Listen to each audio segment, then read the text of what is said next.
عظمت قرآن کے ضمن میں اس کے کچھ پہلو تو وہ ہیں کہ جن کا اقرار اور اعتراف غیر مسلموں کو بھی ہے، اور کچھ پہلو وہ ہیں کہ جن کا ادراک اور جن کا شعور صرف صاحب ایمان ہی کو حاصل ہو سکتا ہے۔ تو میں سب سے پہلے وہ پہلو بیان کروں گا کہ جس کا اعتراف غیر مسلموں نے کیا اور ڈنکے کی چوٹ کیا۔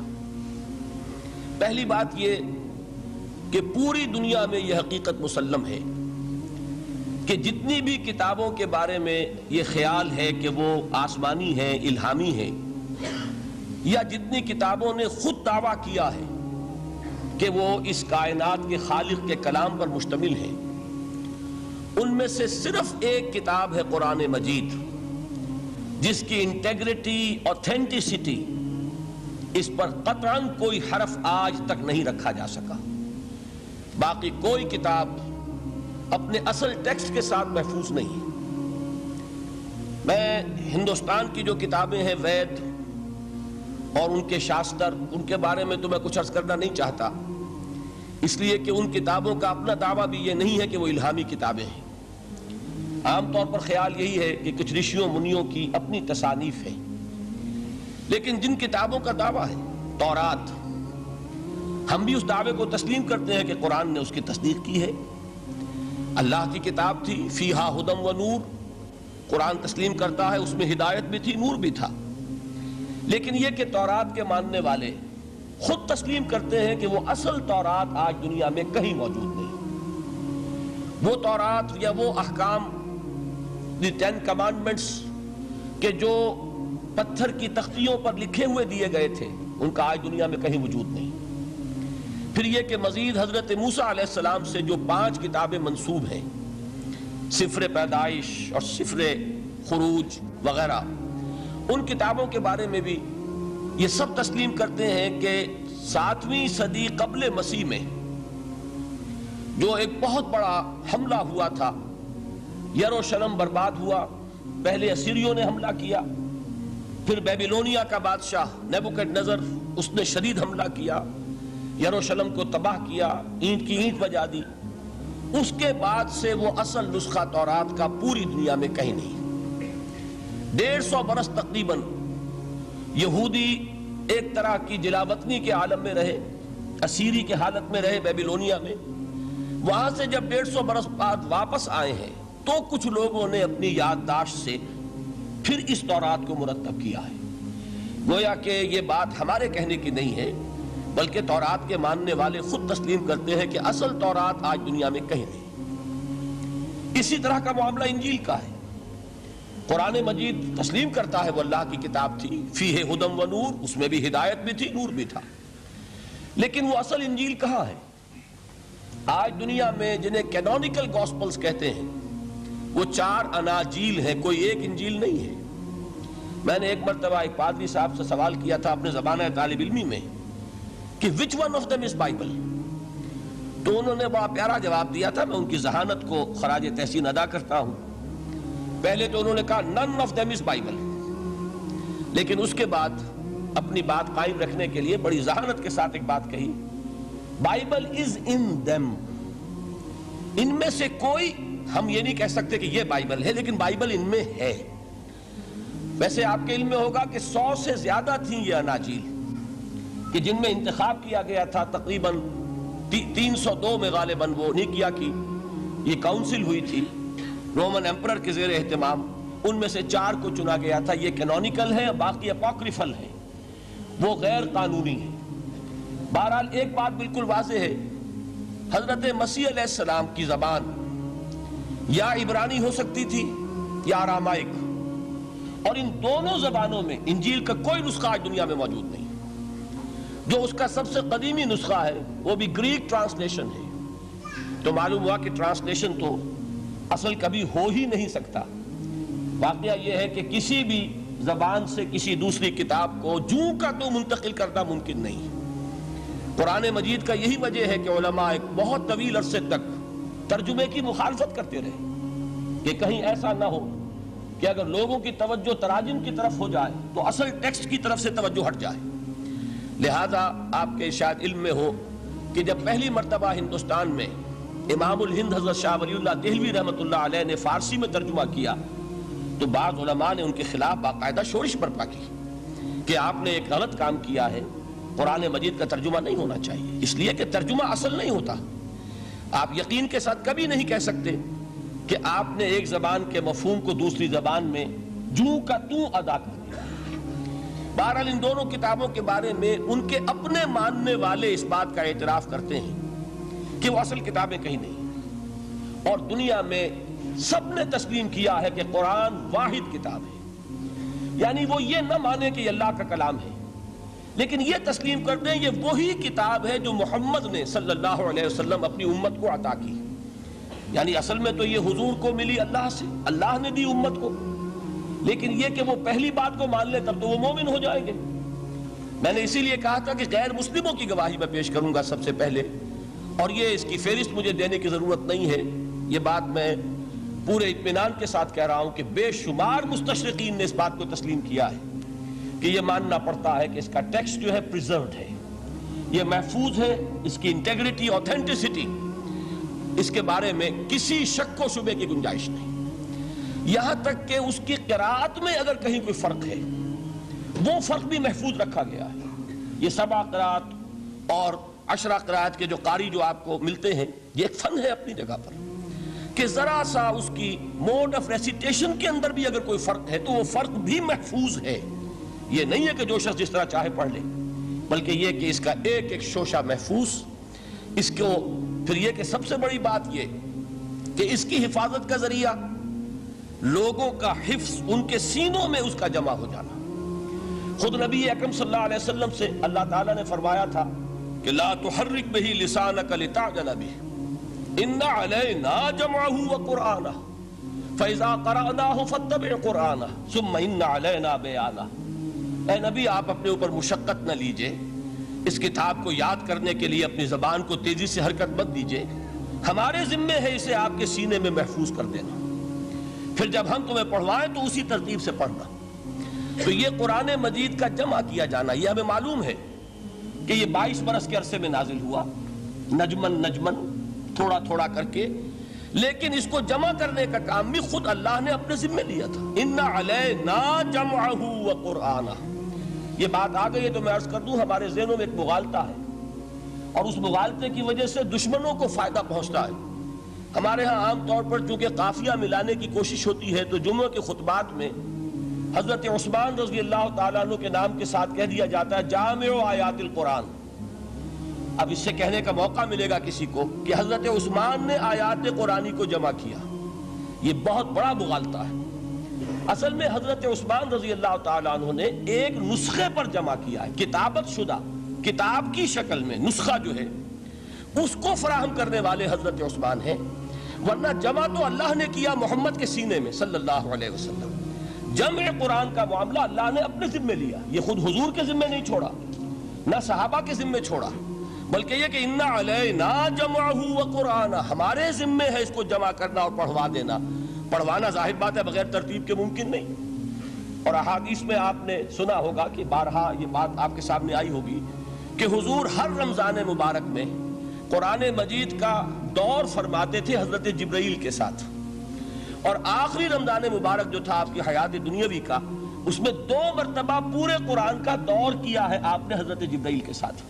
اب ظاہر بات ہے جب قرآن کا دور ہوا ہے تو کیا وہ غیر مرتب تھا؟ وہ جمع ہو چکا تھا، مرتب ہو چکا تھا، البتہ حضور کے سینے میں سب سے پہلے جمع کیا گیا، اور قرآن اولاً جو جمع ہوا ہے وہ صحابہ کے بھی سینوں میں جمع ہوا ہے۔ وہ کتابت کی شکل میں ایک کتاب کی صورت میں موجود نہیں تھا حضور کے انتقال کے وقت، بلکہ جمع تھا صحابہ کے سینوں میں، اور صحابہ کے پاس کتابت شدہ کچھ اوراق تھے، کسی کے پاس اونٹ کی یہ شانے کی ہڈی جو ہوتی ہے بہت بڑی اور چوڑی ہوتی ہے چپٹی، اس پر لکھی ہوئی صورتیں ہیں، کسی کے پاس جھلیوں پر لکھی ہوئی، کاغذ بہت نایاب تھا، لیکن یہ کہ کتابت کی شکل میں پھر اس کو جمع کروایا حضرت ابوبکر صدیق نے رضی اللہ تعالیٰ عنہ، اس لیے کہ جنگ یمامہ میں بہت سے حفاظ شہید ہو گئے، تو تشویش پیدا ہوئی کہ اگر حفاظ شہید ہو گئے تو قرآن مجید کی حفاظت کیسے ہوگی؟ تب حضرت ابوبکر نے صحابہ کے مشورے سے وہ بورڈ مقرر کیا، اور ان میں جو حضور کے زمانے میں کتابت وحی کی ذمہ داری ادا فرماتے تھے انہی کو اس میں جمع کیا اور انہوں نے پھر اس کو کتابی شکل میں جمع کر دیا۔ تو کتابی شکل میں بھی جمع کیا جانا یہ بھی حضرت ابوبکر کے زمانے میں ہو چکا ہے۔ البتہ حضور نے ایک رعایت دی تھی، چونکہ آپ کو معلوم ہے، آپ اس علاقے میں رہتے ہیں، کہ عربی زبان جیسے کہ ہر زبان کا معاملہ ہے کہ ہر بڑی زبان میں پھر نیچے بولیاں ہوتی ہیں، کولوکیل۔ وہ جو کولوکیل جو بولیاں ہیں ان میں مختلف طریقے سے لوگ پڑھتے تھے۔ اس سے پھر یہ اندیشہ ہوا کہ یہ مختلف لہجے اگر رہے تو اس سے بھی پھر قرآن کے بارے میں اختلاف ہو جائے گا۔ تو حضرت عثمان رضی اللہ تعالیٰ عنہ نے پھر قرآن مجید کا ایک اوتھینٹک نسخہ تیار کیا کہ اب صرف یہی نسخہ دنیا میں رہے گا، اور باقی سارے نسخے جو ہے ان کو تلف کر دیا گیا تاکہ اب وہ لہجے کا کوئی اختلاف جو ہے وہ بھی باقی نہ رہے۔ اور اس کے 4 نسخے تیار کیے گئے، اور وہ نسخے آج بھی دنیا میں موجود ہیں۔ ان میں وہ نسخہ بھی ہے کہ جس پر خود حضرت عثمان رضی اللہ تعالیٰ عنہ کی خون کے دھبے موجود ہیں، کیونکہ وہ شہید کیے گئے ہیں۔ تو وہ ایک نسخہ جو انہوں نے اپنے پاس رکھا ہوا تھا وہ اس کی تلاوت فرما رہے تھے۔ بہرحال پہلی بات یہ ہے جو بالکل تاریخی حقیقت ہے کہ جن کتابوں کو بھی آسمانی ہونے کا دعویٰ ہے ان میں واحد کتاب ہے قرآن مجید، جس کا متن محفوظ ہے۔ دنیا میں کوئی اور کتاب ایسی نہیں ہے جو یہ دعویٰ کر کے قرآن کے مقابلے میں آ سکے۔ اور پھر آپ کو معلوم ہے کہ کتنے بڑے پیمانے پر پوری امت میں اس حفاظت قرآن کے عمل میں حفاظ حصہ لے رہے ہیں۔ لکھوکھا حفاظ موجود ہیں۔ بعض ممالک میں آپ کو 8-8 10-10 برس کے بچے جو ہیں وہ حافظ مل جائیں گے۔ کوئی دنیا میں اور کتاب نہیں ہے کہ جس کے حافظ موجود ہیں۔ بڑے بڑے علماء کی تصحیح کر دیتے ہیں 8-8 سال کے بچے کہ یہ آپ غلط پڑھ رہے ہیں۔ اس طریقے سے ایک شوشہ جو ہے وہ محفوظ کر لیا گیا ہے۔ تو یہ بات جو ہے یہ قرآن مجید کی عظمت اور فضیلت کے ضمن میں پہلی حقیقت ہے کہ جسے ہمیں سامنے رکھنا چاہیے۔ اور اس حقیقت کے ادراک و شعور کے لیے قرآن پر ایمان لازم نہیں ہے، بلکہ یہ وہ بات ہے کہ جس کا اعتراف ہر شخص کرے گا، خواہ وہ قرآن کو اللہ کا کلام مانتا ہو یا نہ مانتا ہو۔ دوسری بات قرآن مجید کی عظمت کے ضمن میں یہ ہے، اور وہ اس پہلو سے پوری دنیا کو ماننی پڑے گی، اور واقعہ یہ ہے کہ جو ان میں اصحاب دانش و بینش ہے وہ مانتے ہیں کہ محمد الرسول اللہ صلی اللہ علیہ وسلم کا تعلق کسی پری ہسٹورک ایرا سے نہیں۔ حضور کل 1400 برس پہلے کی شخصیت ہے۔ تاریخ کا یوں سمجھیے کہ نصف النہار، the very mid day of history, کہ کوئی چیز بھی ان کی پردہ اخفاء میں نہیں ہے۔ اور حضور صلی اللہ علیہ وسلم کی یہ بات ہر شخص مانے گا کہ آپ نے تاریخ انسانی کا ایک عظیم ترین انقلاب برپا کیا۔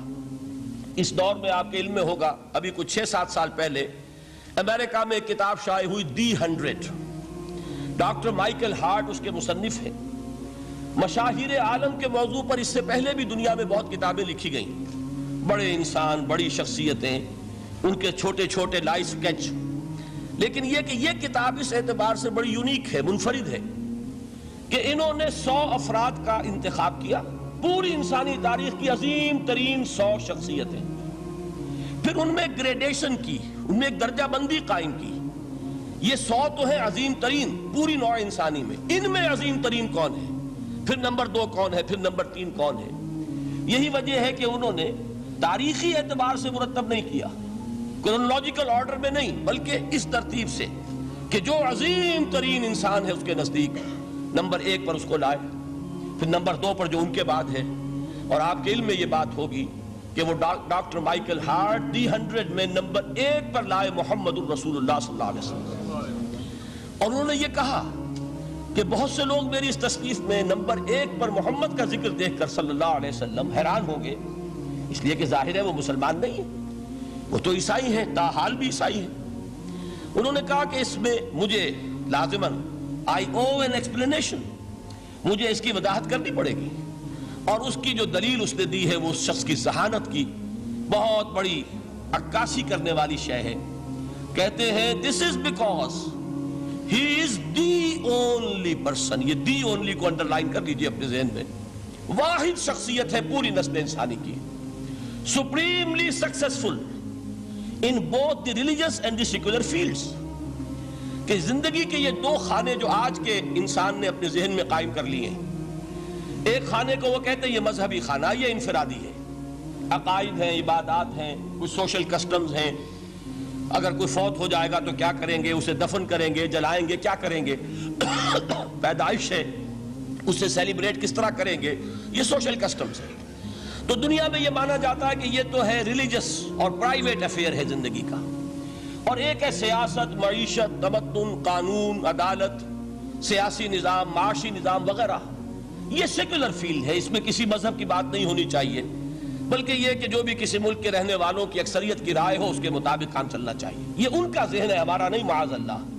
اسلام کے نزدیک انسانی زندگی انڈیویزیبل ہے، ناقابل تقسیم وحدت ہے. یہ ایک آرگینک ہول ہے، حیاتیاتی اکائی ہے جس کو تقسیم نہیں کیا جا سکتا. لیکن جدید ذہن کا تصور یہی ہے. اس تصور کے پس منظر میں دیکھیے کہ جو سب سے بڑی تحسین ہو سکتی تھی اور جو سب سے زیادہ ٹریبیوٹ پیش کرنے کا انداز ہو سکتا تھا وہ شخص نے پیش کر دیا حضور کو، کہ دونوں میدانوں میں بیک وقت انتہائی کامیاب انسان پوری تاریخ میں صرف ایک ہے، اور وہ محمد ہے صلی اللہ علیہ وسلم. اس لیے کہ جتنی بڑی شخصیتیں اور نظر آتی ہیں وہ یک رخی ہیں، یا ادھر عظیم ہے یا ادھر عظیم ہے. جو ادھر عظمت کی حامل ہے دین میں، مذہب میں، اخلاق میں، روحانیت میں، جیسے حضرت مسیح خود یا گوتم بدھ، ان کا سیاست میں اس میں کوئی دخل نہیں، کوئی انقلاب برپا نہیں کیا، کوئی نئی حکومت قائم نہیں کی، تو وہاں انہیں زیرو دینا پڑتا ہے. اور اس کے برعکس سکندر اعظم ہے، اٹیلا ہے، چنگیز ہے، ہٹلر کو بھی چاہے تو شامل کر لیں. اس کی فتوحات جو ہے وہ جنگل کی آگ کی طرح پھیلی ہیں. کوئی مشرق سے مغرب تک پہنچ گیا، کوئی مغرب سے مشرق تک چلا آیا. ہٹلر کہاں آپ کو سکندر اعظم کہاں سے چلا، مقدونیہ سے اور دریائے بیاس تک پہنچا ہے، اور ادھر سے چنگیز ادھر سے گیا وہاں تک پہنچا ہے. اٹیلا جو ہے سینٹرل ایشیا سے اور یورپ کے میدانوں تک پہنچا ہے. لیکن مذہب اور اخلاق کے میدان میں انہیں صرف زیرو دینے سے کام نہیں چلتا، کوئی مائنس ویلیو معین کرنی پڑتی ہے. یہ ہے دنیا کی عظیم ترین شخصیتوں کا حال. ایک شخصیت ایسی ہے محمد کی صلی اللہ علیہ وسلم کہ ان کے بارے میں یہ کہنا مشکل ہو جائے گا کہ ان کی زیادہ عظمت جو ہے وہ مذہبی میدان میں ہے یا زیادہ عظمت جو ہے وہ سیاسی اور ملکی میدان میں ہے. ایک نئی تہذیب، ایک نیا تمدن، ایک نیا طرز حکومت، ایک نیا نظام معیشت، ایک نیا سماجی اور معاشرتی نظام، ایک نیا قانون فوجداری، ایک نیا قانون دیوانی، زندگی کے ہر اعتبار سے ایک انقلاب برپا کیا ہے. یہ ہے محمد الرسول اللہ کا وہ کارنامہ جس کو کہ غیر مسلم بھی تسلیم کرنے پر مجبور ہے. چنانچہ شاید آپ نے نام سنا ہو، ہندوستان نے جو بڑے بڑے انقلابی پیدا کیے اس صدی میں، ان میں ایک ایم این رائے، جو کمیونسٹ انٹرنیشنل، جو باسکو میں یوں سمجھیے کہ پوری دنیا میں اشتراکی تحریکوں کو کنٹرول کرنے والا ادارہ، یہ شخص اس کا بہت اہم کارکن رہا ہے، ایم این رائے. اس نے ایک کتاب لکھی دی ہسٹوریکل رول آف اسلام، اور وہ تسلیم کرتا ہے کہ تاریخ انسانی میں عظیم ترین انقلاب وہ ہے جو محمد نے برپا کیا صلی اللہ علیہ وسلم. تو یہ چیز دوسری ہے کہ جس کو ماننا پڑتا ہے. لیکن آپ حیران ہوں گے کہ یہ سیرت کا جلسہ تو نہیں تھا، میں قرآن کی عظمت بیان کر رہا تھا. یہاں اب اصل میں جس چیز کی طرف آپ کی توجہ دلانی مقصود ہے وہ یہ ہے کہ اس عظیم ترین انقلاب کے لیے حضور کا اعلی انقلاب قرآن تھا. اتر کر حرا سے سوئے قوم آیا اور ایک نسخہ کیمیا ساتھ لایا. اس قرآن کے ذریعے ذہن بدلے، لوگوں کی سوچ بدلی، عقائد بدلے، نقطہ نظر بدلا، ان کا ویلیو سٹرکچر تبدیل ہو گیا. پہلے زندگی عزیز ترین متاع شمار ہوتی تھی، اب موت سب سے بڑھ کر خوش آئند ہے. شہادت ہے مطلوب و مقصود مومن، نہ مال غنیمت نہ کشور کشائی. یہ انقلاب یہ در حقیقت کس کے ذریعے سے ہوا ہے؟ سورہ فرقان میں اللہ تعالیٰ نے ارشاد فرمایا حضور سے، فَلَا تُطِعِ الْكَافِرِينَ وَجَاهِدْهُمْ بِهِ جِهَادًا كَبِيرًا. اے نبی آپ ان کافروں کی باتیں نہ مانیے، ان کے کہنے کی طرف متوجہ نہ ہوئیے، اور اس قرآن کے ذریعے سے جہاد کیجئے. جیسے کہ ابھی آپ کو بتایا نظام الدین صاحب نے، اصل انقلاب جو محمد نے برپا کیا صلی اللہ علیہ وسلم وہ تلوار کے ذریعے نہیں ہے. تلوار کے ذریعے انقلاب کی تکمیل ہوئی ہے. تو در حقیقت جو انقلاب آیا ہے، انقلاب پہلے آتا ہے انسان کی سوچ میں، انقلاب آتا ہے انسان کے نقطہ نظر میں، انقلاب آتا ہے انسانوں کی شخصیتوں میں، ان کے کردار میں، ان کے شب و روز کے انداز میں. یہ انقلاب کون سی تلوار سے آیا؟ محمد تو تنہا تھے صلی اللہ علیہ وسلم. ایک فرد واحد سے دعوت کا آغاز فرمایا. یہ قرآن تھا در حقیقت، یہی سب سے بڑی تلوار ہے محمد رسول اللہ صلی اللہ علیہ وسلم کی۔ اس سے ذہنوں کو بدلا ہے، عقائد بدل دیے ہیں، نظریات بدل دیے ہیں، اسی سے لوگوں کا تزکیہ کیا ہے، اسی کو ان کے اندر اتارا ہے۔ یہ در حقیقت میں علامہ اقبال کا وہ شعر میرے سامنے آ رہا ہے، چوں بجاں در رفت جاں دیگر شبت۔ عظمت قرآن کے ذکر میں فرماتے ہیں جب یہ قرآن کسی کے اندر اتر جاتا ہے اس کے اندر انقلاب آ جاتا ہے۔ ہی از اے چینج پرسن، اس کی سوچ بدل گئی، نقطہ نظر بدل گیا۔ پہلے وہ کائنات کو سمجھتا ہوگا کہ خود بخود چل رہی ہے، اندھا بہرا مادہ اسے چلا رہا ہے، بائی این ایکسیڈنٹ یہ وجود میں آئی ہے۔ اب وہ سمجھتا نہیں ایک اللہ ہے، علی کل شیء قدیر بکل شیء علیم، الحی القیوم، جس نے اس کائنات کو بنایا ہے، جو اسے چلا رہی ہے، جو مدبر ہے، یدبر الامر من السماء الی الارض، تدبیر فرما رہا ہے، وہ ہے کہ جس نے اس کائنات کو پیدا فرمایا۔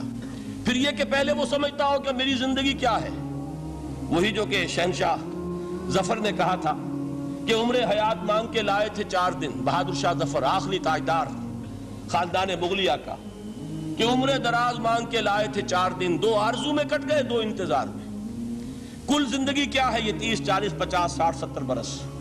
قرآن نے بتایا نہیں، اور جو ترجمانی کی اقبال نے، تو اسے پیمانہ امروز و فردا سے نہ ناپ، جاویداں بہم دواں ہر دم جواں ہے زندگی۔ یہ تو ایک ابدی سلسلہ ہے، اس کے لیے کوئی اختتام ہے ہی نہیں۔ یہ موت جو ہے یہ دی اینڈ نہیں ہے، موت ایک زندگی کا وقفہ ہے، یعنی آگے چلیں گے دم لے کر۔ یہ انقلاب ہے انسان کے فکر کا اور سوچ کا۔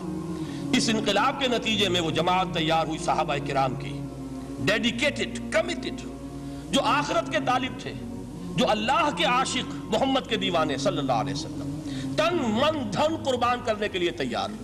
حضور کے چشم ابرو کی جنبش جو ہے وہ ان کے لیے گویا کہ ایک حکم کے درجے میں ہے، جس کی کہ لازماً تعمیل ہوگی، اور انہوں نے اپنی گردنیں کٹوا دی، اپنے گھر اجڑوا دیے، اپنا دنیا کا جو بھی کچھ اثاثہ تھا وہ قربان کر دیا، نشاور کر دیا، تب کہیں جا کر انقلاب آیا۔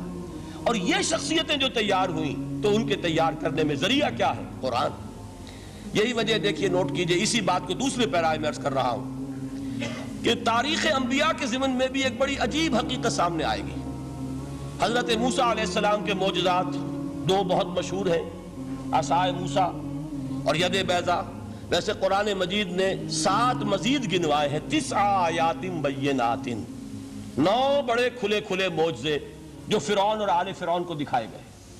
پھر آپ کو معلوم ہے کہ اسی عصا کی ضرب سے سمندر کا پھٹ جانا، اسی عصا کی ضرب سے ایک چٹان سے 12 چشموں کا پھوٹ بہنا، اور پھر یہ کہ من و سلوہ کا نزول ہے، اور غمام ہے صحرا کے اندر جہاں کوئی چیز سائے کے لیے نہیں ہے، ان کے اوپر ابر کا سایہ کیا جا رہا ہے۔ یہ سارے معجزے آپ کو نظر آ رہے ہیں۔ اسی طریقے سے حضرت مسیح علیہ السلام، کیسے کیسے معجزے، مردہ کو کہا قم باذن اللہ اور کھڑا ہو گیا، گارے سے بنایا ایک پرندے کی شکل اور اس میں پھونک ماری اور اڑتا ہوا پرندہ ہو گیا۔ یعنی یہ کہ احیاء موتا اور خلق حیات یہ آخری معجزے ہو سکتے ہیں، اس لیے کہ یہ خالص اللہ تعالیٰ کے افعال ہیں۔ لیکن ذرا اس کانٹیکسٹ میں دیکھیے محمد کا معجزہ کیا ہے صلی اللہ علیہ وسلم۔ قرآن مجید جن لوگوں نے پڑھا ہے اور سمجھ کر پڑھا ہے، ترجموں سے پڑھا ہے، یا ویسے وہ عربی زبان سے واقف ہیں، ان کو معلوم ہے کہ قرآن بار بار کہتا ہے محمد کا معجزہ، یوں تو بے شمار واقعات ہوں گے لیکن اصل معجزہ صرف اور صرف قرآن ہے۔ اسی کو پیش کیا گیا کہ یہی ہے، آؤ مقابلہ کر لو۔ اصل میں معجزہ کہتے کسے؟ معجزہ کے معنی عاجز کر دینے والی شے۔ یوں تو اولیاء اللہ جو ہیں ہم ان کی کرامات کے قائل ہیں، اللہ تعالیٰ اپنے کسی نیک بندے کے مقام اور مرتبے کے اظہار کے لیے کسی وقت کوئی ایسی چیز ظاہر کر دے جو قانون طبیعی کے خلاف ہو، تو یہ کرامات اولیاء حق ہے۔ اور اس درجے کی جو ظاہر بات ہے کہ جب اولیاء کے لیے کرامات ہیں تو انبیاء کے لیے تو بہت ہوں گی۔ اصل معجزہ کسے کہتے ہیں؟ جسے کوئی نبی چیلنج کے ساتھ پیش کرتا ہے کہ یہ ہے میری رسالت کا ثبوت، آؤ مقابلہ کر لو۔ حضرت موسیٰ علیہ السلام کے جو اصل معجزے تھے وہ 2 تھے۔ ایک عصا جس کا کہ مقابلہ کیا، آپ کو معلوم ہے کہ فرعون نے تمام جو جادوگر تھے پورے مملکت کے انہیں جمع کیا اور مقابلہ کیا۔ تو جس چیز کو کہ پیش کیا جائے چیلنج کے ساتھ کہ آؤ تو مقابلہ کر لو، وہ اصل معجزہ ہوتا ہے اس نبی اور رسول کا۔ تو حضور صلی اللہ علیہ وسلم کا اصل معجزہ، یعنی معجزات، آپ یہ مغالطے میں مبتلا نہ ہو، میں بقیہ معجزات کی نفی نہیں کر رہا، یہ واقعات اپنی جگہ حق ہیں کہ حضور کو پتھر سلام کرتے تھے۔ حضور صلی اللہ علیہ وسلم جس کھجور کے تنے کے ساتھ ٹیک لگا کر خطبہ دیا کرتے تھے، جبکہ ابھی مسجد نبی میں ممبر نہیں بنا تھا، جب تعداد زیادہ ہو گئی مسلمانوں کی اور ضرورت محسوس ہوئی کہ ذرا بلند مقام پر کھڑے ہو کر آپ خطبہ ارشاد فرمائیں، تو پھر وہ ممبر بنا کر رکھا گیا۔ پہلے مرتبہ جب آپ ممبر پر چڑھ رہے تھے خطبہ دینے کے لیے، تو اس کھجور کے سوکھے تنے میں سے ایسی آواز آئی جیسے کوئی بچہ بلک بلک کر رو رہا ہو کہ وہ سعادت جو مجھے حاصل رہی تھی آج تک میں محروم ہو گیا۔ تو یہ انبیاء کا مقام ہے۔ مولانا روم نے اسی لیے کہا ہے کہ فلسفی کو منکر حنانہ است، از حواس انبیاء بیگانہ است۔ فلسفی اور عقلیت پرست انسان وہ تو حنانہ کا انکار کر دے گا، کیسے ممکن ہے سوکھا تنا اور اس کے اندر سے بچے کی طرح بلکنے کی آواز آئے، لیکن یہ اس لیے کہ وہ انبیاء کے خصوصی احوال جو ہے ان کو جانتا نہیں۔ اس قسم کے خرق عادت واقعات حضور کی زندگی میں بھی بے شمار ہوئے، لیکن حضور کا وہ معجزہ جس میں تحدی کے ساتھ چیلنج کے انداز میں کہا گیا کہ آؤ مقابلہ کر لو، وہ صرف اور صرف قرآن ہے۔ چنانچہ آپ سورہ بنی اسرائیل میں دیکھیں گے قُلْ لَئِنِ اجْتَمَعَتِ الْإِنسُ وَالْجِنُّ عَلَىٰ أَن يَأْتُوا بِمِثْلِ هَٰذَا الْقُرْآنِ لَا يَأْتُونَ بِمِثْلِهِ وَلَوْ كَانَ بَعْضُهُمْ لِبَعْضٍ ظَهِيرًا۔ اے نبی چیلنج کر دیجئے، اگر تمام انسان اور تمام جن مل کر یہ چاہیں کہ اس قرآن جیسی کوئی تصنیف کر دیں، تو چاہے وہ ایک دوسرے کا کتنی بھی اس میں مدد کریں اور تعاون کریں، وہ ہرگز قرآن جیسی کتاب تصنیف نہیں کر سکتے۔ اس سے آگے بڑھ کر یہ بات کہی گئی، اچھا پورا قرآن نہیں لا سکتے، اس قرآن کی طرح کی 10 صورتیں ہی تصنیف کر لو۔ جب اس کا بھی جواب نہیں دیا گیا تو جسے کہتے ہیں برسبیل تنزل، اور پنجابی میں کہتا ہے کہ برے کو گھر تک پہنچانا، وہ برے کو گھر تک پہنچانے کے لیے فرمایا ایک صورت ہی بنا لاؤ۔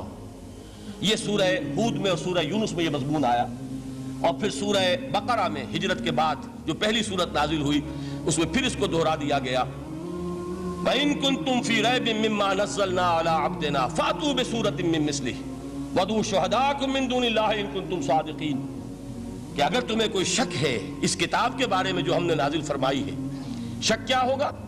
شک اسی بات میں ہوگا کہ شاید یہ محمد کا اپنا کلام ہے صلی اللہ علیہ وسلم، یا کوئی اور انسان ہے جو انہیں سکھا پڑھا رہا ہے۔ اگر تمہیں اس نوعیت کا کوئی شک ہے تو اس جیسی ایک صورت بنا لاؤ، فَأْتُوا بِسُورَةٍ مِّن مِّثْلِهِ۔ اور نوٹ کیجئے گا سورۃ العصر بھی صورت ہے، سورۃ الکوثر بھی صورت ہے، 3 آیات بھی اگر ایسی تم تصنیف کر کے لے آؤ تب تو تمہیں کچھ شک کرنے کا حق حاصل ہوگا، اور اگر نہیں کر سکتے تو جان لو فَإِن لَمْ تَفْعَلُوا وَلَن تَفْعَلُوا۔ پھر اگر تم ایسا نہ کر سکو اور ہرگز نہیں کر سکو گے، ذرا چیلنج کا انداز دیکھیے کہ ہرگز نہیں کر سکو گے، فَاتَّقُوا النَّارَ الَّتِي وَقُودُهَا النَّاسُ وَالْحِجَارَةُ، تو ڈرو اس آگ سے جس کا ایندھن بنیں گے انسان اور پتھر۔ اب اس بات کو سمجھیے کہ تاریخی حقیقت ہے یہ، جس کا کوئی کافر انکار نہیں کر سکتا، کہ وہ کوئی شخص اس چیلنج کو قبول کرنے کی جرات نہیں کر سکا۔ اگر جھوٹ موٹ کو بھی کوئی کھڑا ہو جاتا اور کہتا کہ ٹھیک ہے میں نے یہ ایک صورت بنائی ہے اور میرا دعویٰ یہ ہے کہ یہ قرآن جیسی ہے، تو ایک کنٹروورسی تو پیدا ہو جاتی نا۔ کچھ لوگ چاہے کہتے کہ نہیں یہ قرآن کے سطح کی نہیں ہے، لیکن یہ کہ اس کا دعویٰ تو ہو جاتا۔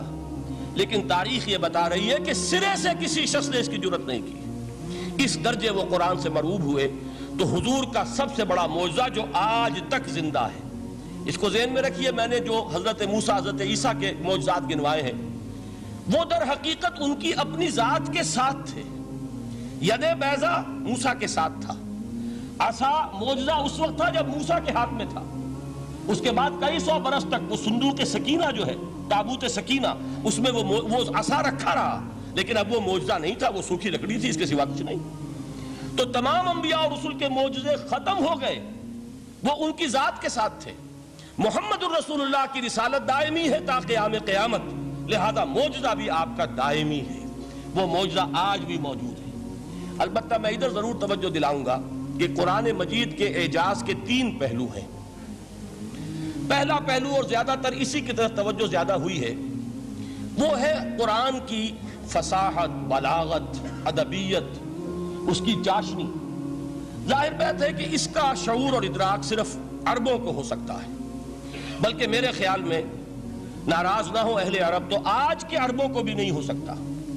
یہ اسی دور کے عرب، ان کی اپنی جو اس وقت کی زبان تھی، اس زبان میں فصحاء، بلغاء، شعراء، خطباء، ان کو اتنا ذوق تھا کہ وہ باقی پوری دنیا کو کہتے تھے یہ گونگے ہیں، بولنا ہمیں آتا ہے، خطیب ہم ہیں، شاعر ہم ہیں، خطبہ ہم دے سکتے ہیں، شعر ہم کہہ سکتے ہیں، باقی سب تو عجمی ہیں، گونگے ہیں، ان کے اندر نہ فصاحت ہے، نہ بلاغت ہے، نہ ان کے کلام میں چاشنی ہے، نہ اس کے اندر کوئی شکوہ ہے.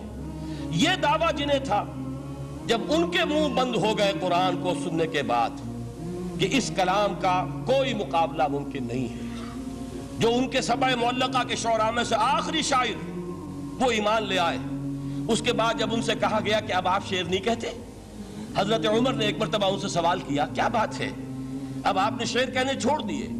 تو ان کا جواب یہ تھا اب بعد القرآن، کیا آپ قرآن کے بعد بھی اس کا امکان ہے کہ کوئی شخص اپنی فصاحت اور بلاغت کا کوئی اظہار کرنا چاہے؟ یہ تو فصاحت اور بلاغت کی ایک معراج ہے کہ جس تک کہ اب کسی انسان کی رسائی ممکن نہیں. تو فصاحت اور بلاغت جو ہے قرآن کی اور اس کی ادبیت، در حقیقت اس کا ادراک تو ہو سکتا ہے صرف اہل زبان کو. ہم لوگ جو ترجموں سے پڑھتے ہیں، چاہے کتنی ہی گرامر پڑھ لیں، کتنی صرف و نحو پڑھ لیں، واقعہ یہ ہے کہ وہ جو ایک ہوتا ہے نفس پر جب انگلی آتی ہے تو جو ایک آپ کو فیل ہوتی ہے، وہ فیل ہم جو عجمی لوگ ہیں جن کی مادری زبان عربی نہیں ہے، وہ قرآن مجید کی فصاحت اور بلاغت کو اس طور سے نہیں سمجھ سکتے جیسے کہ اہل زبان سمجھ سکتے ہیں، اور خاص طور پر جیسے کہ اس زمانے کے اہل زبان نے سمجھا.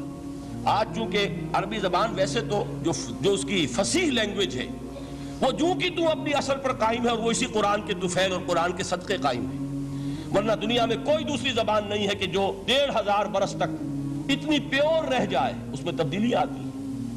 خود اردو جو ہے 300 برس کی اردو، دکن کی اردو، ذرا اس کو کبھی پڑھیے تو آپ حیران ہوں گے کہ یہ اردو زبان ہے، اور آج کی اردو کوئی اور ہے. یہ صرف 200-250 برس کے اندر یہ انقلاب اردو میں ہو چکا ہے. عربی زبان 1500 برس سے وہ قائم ہے اپنے اسی جگہ پر، اور وہ صرف قرآن کا اعجاز اور قرآن کا صدقہ ہے. لیکن باقی جو اصل میں بولی جانے والی زبانیں ہیں وہ بہت بدل چکی ہیں.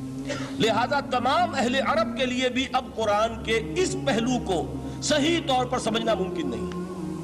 قرآن کی جو اعجاز کے 2 پہلو ہیں وہ ہے در حقیقت جو میری اور آپ کی توجہ کے خاص طور پر در حقیقت حقدار ہیں، اور ہمیں ان کی طرف توجہ کرنی چاہیے. بدقسمتی سے اس کی طرف عام طور پر علماء نے توجہ نہیں کی، اس کی صرف ادبیت ہی کا چرچا ہوتا ہے.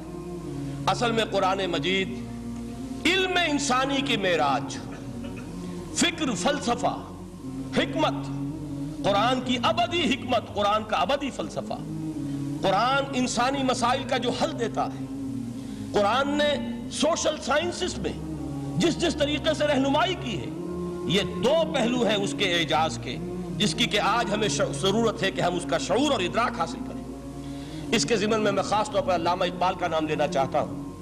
میرے نزدیک اس دور میں قرآن مجید کے اس اعجاز اور اس کے ایک معجزہ ہونے کے لیے سب سے بڑی دلیل علامہ اقبال کی شخصیت ہے.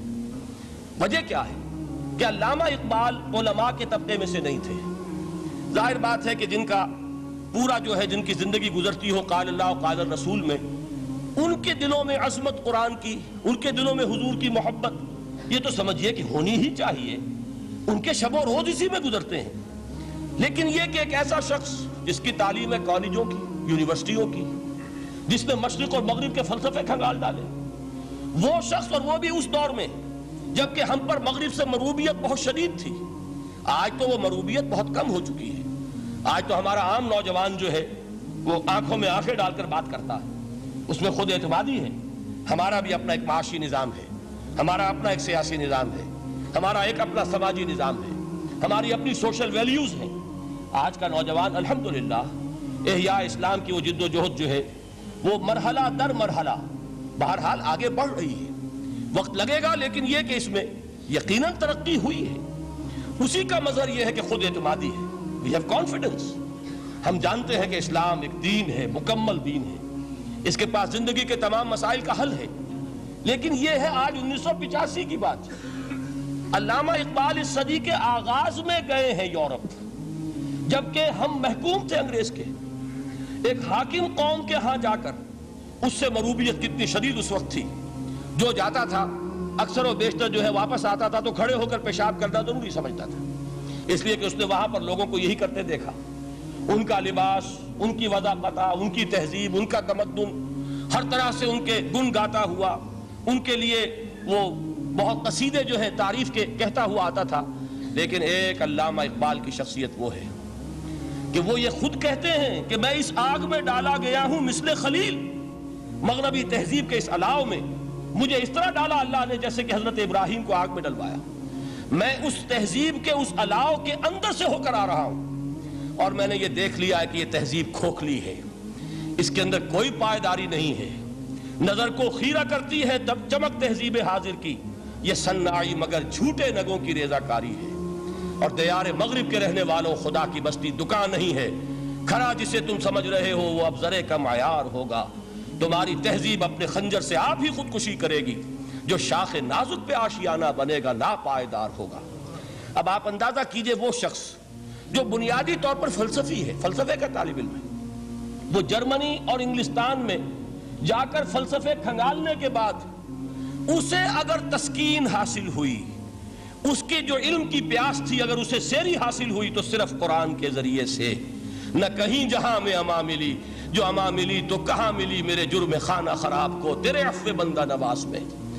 یہ وہ شخص ہے آخری زندگی میں ان کا کام صرف ایک رہ گیا تھا، قرآن کی تلاوت. بڑے بڑے فلسفی ملنے آتے تھے علامہ اقبال سے ملنے، وہ سمجھتے تھے بڑی لائبریری ہوگی، جیسے بڑے وکیل اس کی لائبریری آپ کو معلوم ہے کتنی جلدیں رکھی ہوں گی، خوبصورت جلدیں بنی ہوئی، ایسے ہی کوئی بڑا فلسفی، بڑا پروفیسر، اس کی سٹڈی، اس کی کتابیں بڑی مروب کن ہونی چاہیے. لیکن علامہ اقبال کے ہاں سب کتابیں اٹھوا دی تھی انہوں نے، صرف ایک کتاب رہ گئی. اور سید نذیر نیازی کا نام آپ نے سنا ہوگا. انہوں نے جب یہ گواہی دی ہے، یہ واقعہ شاید آپ کے علم میں نہ آیا ہو، یہ بہت اہم واقعہ ہے. وہ یہ لکھتے ہیں کہ میں نے ایک مرتبہ علامہ سے پوچھا کہ کچھ لوگ اعتراض کرتے ہیں یا یہ خیال ظاہر کرتے ہیں کہ آپ نے اپنا فلسفہ خودی نیٹشے سے لیا ہے، کوئی کہتا فلاں سے لیا ہے، کوئی کہتا ہے فلاں سے لیا ہے، کچھ آپ خود بتا سکیں گے کہ آپ کے فلسفہ خودی کی سورس کیا ہے؟ تو علامہ نے کہا کہ اچھا کل فلاں وقت آ جانا تو میں تمہیں لکھوا دوں گا، ڈکٹیٹ کرا دوں گا. تو سید نذیر نیازی کہتے ہیں کہ میں بہت خوش ہوا کہ یہ سعادت میرے حصے میں آ رہی ہے کہ علامہ اقبال خود مجھے تحریر کرائیں گے کہ میرے فلسفے کی سورس کیا ہے، میں نے کہاں سے اخذ کیا ہے. دوسرے روز وہ گئے، حاضر ہوئے، بڑے ہی ارمانوں کے ساتھ پینسل اور کاپی لے کر بیٹھے. علامہ نے فرمایا ذرا قرآن مجید نکال لاؤ. وہ قرآن مجید لائے، حیران ہوئے، یہ فلسفے کا سورس مجھے ڈکٹیٹ کرانے چلے تھے، یہ قرآن مجید کہہ رہے. کہا کہ ذرا سورۃ الحشر اس کا آخری رکوع، وَلَا تَكُونُوا كَالَّذِينَ نَسُوا اللَّهَ فَأَنسَاهُمْ أَنفُسَهُمْ أُولَٰئِكَ هُمُ الْفَاسِقُونَ. اے لوگوں، ان لوگوں کے مانند نہ ہو جانا جنہوں نے اللہ کو بھلا دیا تو اللہ نے انہیں اپنی خودی سے غافل کر دیا، اپنے آپ سے بیگانہ بنا دیا. یہی ہیں لوگ جو فاسق ہیں. علامہ نے کہا میرے فلسفے کی سورس یہ میں آپ کو بتانا چاہتا ہوں. اس معنی میں کہتا ہوں کہ اس دور میں علامہ اقبال کی شخصیت کو میں اعجاز قرآن کا سب سے بڑا مظہر سمجھتا ہوں. ایک شخص 20ویں صدی عیسوی کی شخصیت، اور پھر یہ کہ وہ کہیں مسجد اور کسی مدرسے کے ماحول میں پلا بڑھا نہیں ہے، بلکہ اسکولوں اور کالجوں میں اور یونیورسٹیوں میں، اور صرف ہندوستان میں نہیں، انگلستان اور جرمنی کی یونیورسٹیوں میں رہا، جس نے اپنا لوہا منوایا ہے. وہ شخص اگر یہ کہتا ہے کہ میرے لیے فکر کی بنیاد، میرے فلسفے کی سورس، میری تمام سوچ کی رہنمائی جو ہے وہ اس کتاب نے کی ہے، تو معلوم ہوا کہ واقعتاً یہ قرآن مجید آج بھی معجزہ ہے. یہ بات تو ہوئی فلسفے اور فکر کے اعتبار سے. دوسرا پہلو جو اپلائیڈ پہلو ہے اس دور کے اعتبار سے وہ اہم تر ہو گیا ہے. انسان کے لیے جو پیچیدہ تمدنی مسائل ہیں، سیاسی مسائل کو کیسے حل کیا جائے، معاشی مسائل کا حل کیسے ہو، سماج میں توازن کیسے ہو، مرد اور عورت کے درمیان توازن کیسے ہو. ہوتا کیا ہے، یا عورت بھیڑ بکری کی طرح کی ملکیت بن جاتی ہے. ہمارے ہاں اردو میں جو اس کا محاورہ ہے کہ جوتی کی نوک، یہ اس کی حیثیت ہو جائے گی، یا دوسری طرف عورت کلوپیٹرا بن کر قوموں کی قسمتوں سے کھیلے گی. دنیا میں یہ دو انتہائیں ہوئی. کہاں نقطہ عدل کہاں ہے، کیسے بیلنس جو ہے اسٹرائک کیا جائے، مردوں کے حقوق اور فرائض اور خواتین کے حقوق اور فرائض، اس میں صحیح ترین ایکویشن ہے کیا؟ اسی طریقے سے فرد اور اجتماع، فرد اور ریاست، یا تو یہ کہ انسان کی انفرادی آزادی اتنی جا رہی ہے، مادر پدر آزاد، جس کا مظہر یہ ہے کہ آج انگلستان میں 2 مرد بھی میاں اور بیوی کی حیثیت سے رہ سکتے ہیں، قانون تسلیم کرے گا ہسبینڈ اینڈ وائف، ان کو وہی حقوق حاصل ہوں گے، یہ ہے وہ آزادی۔ اور یا پھر یہ ہے کہ جو روس میں ہے یا دوسرے ممالک میں ہے کہ آزادی بالکل ختم، اور معلوم ہوا کہ ایک ٹوٹلیٹیرین سوسائٹی، مستبدانہ نظام ہے۔ ان کے درمیان نقطہ عدل کہاں ہے؟ اسی طرح سرمایہ اور محنت، اگر ذرا سا سرمایہ کو چھوٹ ملتی ہے وہ مزدور کا خون چوستا ہے اور اس کا حق اس کو نہیں دیتا۔ اقبال نے بہت خوبصورت انداز میں کہا ہے کہ خواجہ از خون رگے مزدور سازد لال ناب، از جفائے دہ خدایاں کشت دہ کا نا خراب، انقلاب انقلاب انقلاب۔ ایک طرف سرمایہ دار ہے جو مزدور کی رگوں میں سے خون نچوڑ کر سرخ شراب کا پیمانہ لے کر بیٹھا ہوا ہے، وہ در حقیقت مزدور کا خون ہے جو پی رہا ہے۔ ایک طرف وہ زمیندار اور جاگیردار ہے جو کاشتکار کا خون جو ہے چوس رہا ہے۔ تو یہ انتہا ہے، اور یا یہ ہے کہ اگر ذرا آپ مزدور کو یا اس کارکن کو تھوڑا تحفظ دیجئے تو وہ کام نہیں کرتا۔ ہمارے ہاں پچھلے دور میں یہی ہوا تھا۔ میں یہ برملا کہتا ہوں، آج بھی آپ کے سامنے کہہ رہا ہوں کہ بھٹو نے واقعہ یہ ہے بہت بڑا کارنامہ سر انجام دیا تھا۔ اس نے مزدور کو ایک سیلف ریسپیکٹ دی تھی، کاشتکار کو اپنی عزت کا احساس دیا تھا کہ میں بھی انسان ہوں، میرے بھی حقوق ہیں، لیکن نتیجہ اس کا نیگیٹو نکلا۔ مزدور نے کام کرنا چھوڑ دیا، معیشت کی گاڑی ختم ہو گئی۔ وہ چیز کہ جو متوازن ہو، جس میں مزدور کو اس کا حق مل رہا ہو اور پسینہ خشک ہونے سے پہلے اس کی جائز مزدوری اس کو مل گئی ہو، جس میں کہ انسان کسی سرمایہ دار کی رعیت بن کر نہ رہ جائے۔ دوسری طرف یہ کہ سرمایہ کے لیے بھی جو اس کا صحیح ہے کہ اس کو انسینٹیو ملے، وہ میدان میں آئے، اس کے اندر رسک لینے کے جو ہے وہ صلاحیت پیدا ہو۔ ان دونوں چیزوں کو کیسے متوازن کیا جائے؟ واقعہ یہ ہے کہ یہ ہے وہ پیچیدہ مسائل جن کا حل قرآن میں ہے۔ ہماری بدقسمتی کیا ہے کہ ہم نے خود ان چیزوں کے لیے دوسروں کے سامنے جھولی پساری ہوئی، ہم دوسروں سے بھیک مانگ رہے ہیں۔ ہمارا حال کیا ہوا تھا اس صدی کے شروع میں؟ مصطفیٰ کمال پاشا نے جب ترکی میں اسلام کے آئلی قوانین بھی منسوخ کیے، نوٹ کیجئے اس کو، یہ اسی صدی کے وہ صدمے ہیں جو ہم نے اٹھائے ہوئے ہیں۔ اور گاہے گاہے باز خواہی قصہ پاری نہ رہا، تازہ خواہی داشتن گر داغ ہائے سیدھا رہا۔ اس صدی میں کیا نہیں ہوا؟ عربوں کی ریوولٹ ترکوں کے خلاف، ان کے پیٹھ میں جو خنجر گھونپا، اور ایک انگریز، ایک کرنل لارنس کی وہ ساری شرارت، اس کے نتیجے میں ایک عظیم مملکت عثمانیہ، سلطنت عثمانیہ، دی گریٹ آٹومان امپائر، اس کے چیتڑے اڑ گئے۔ اور اس کے بعد وعدے کیے تھے عربوں سے کہ ہم تمہیں حکومت دیں گے۔ ہوا کیا کہ ان کے چھوٹے چھوٹے ٹکڑے کیے اور تقسیم کر لیے۔ مغربی سامراج کا دور شروع ہو گیا۔ اس کا ایک رد عمل مصطفیٰ کمال پر اس درجے شدید ہوا، اس نے ہر چیز جس کا تعلق عربوں سے تھا اس کو ختم کر دیا، ملک بدر کر دیا۔ عربی میں اذان نہیں ہوگی، عربی میں نماز نہیں پڑھی جائے گی، اور اسی کے ضمن میں یہاں تک گیا کہ فیملی لاز بھی، رومن لاز جو ہے وہ نافذ کیے۔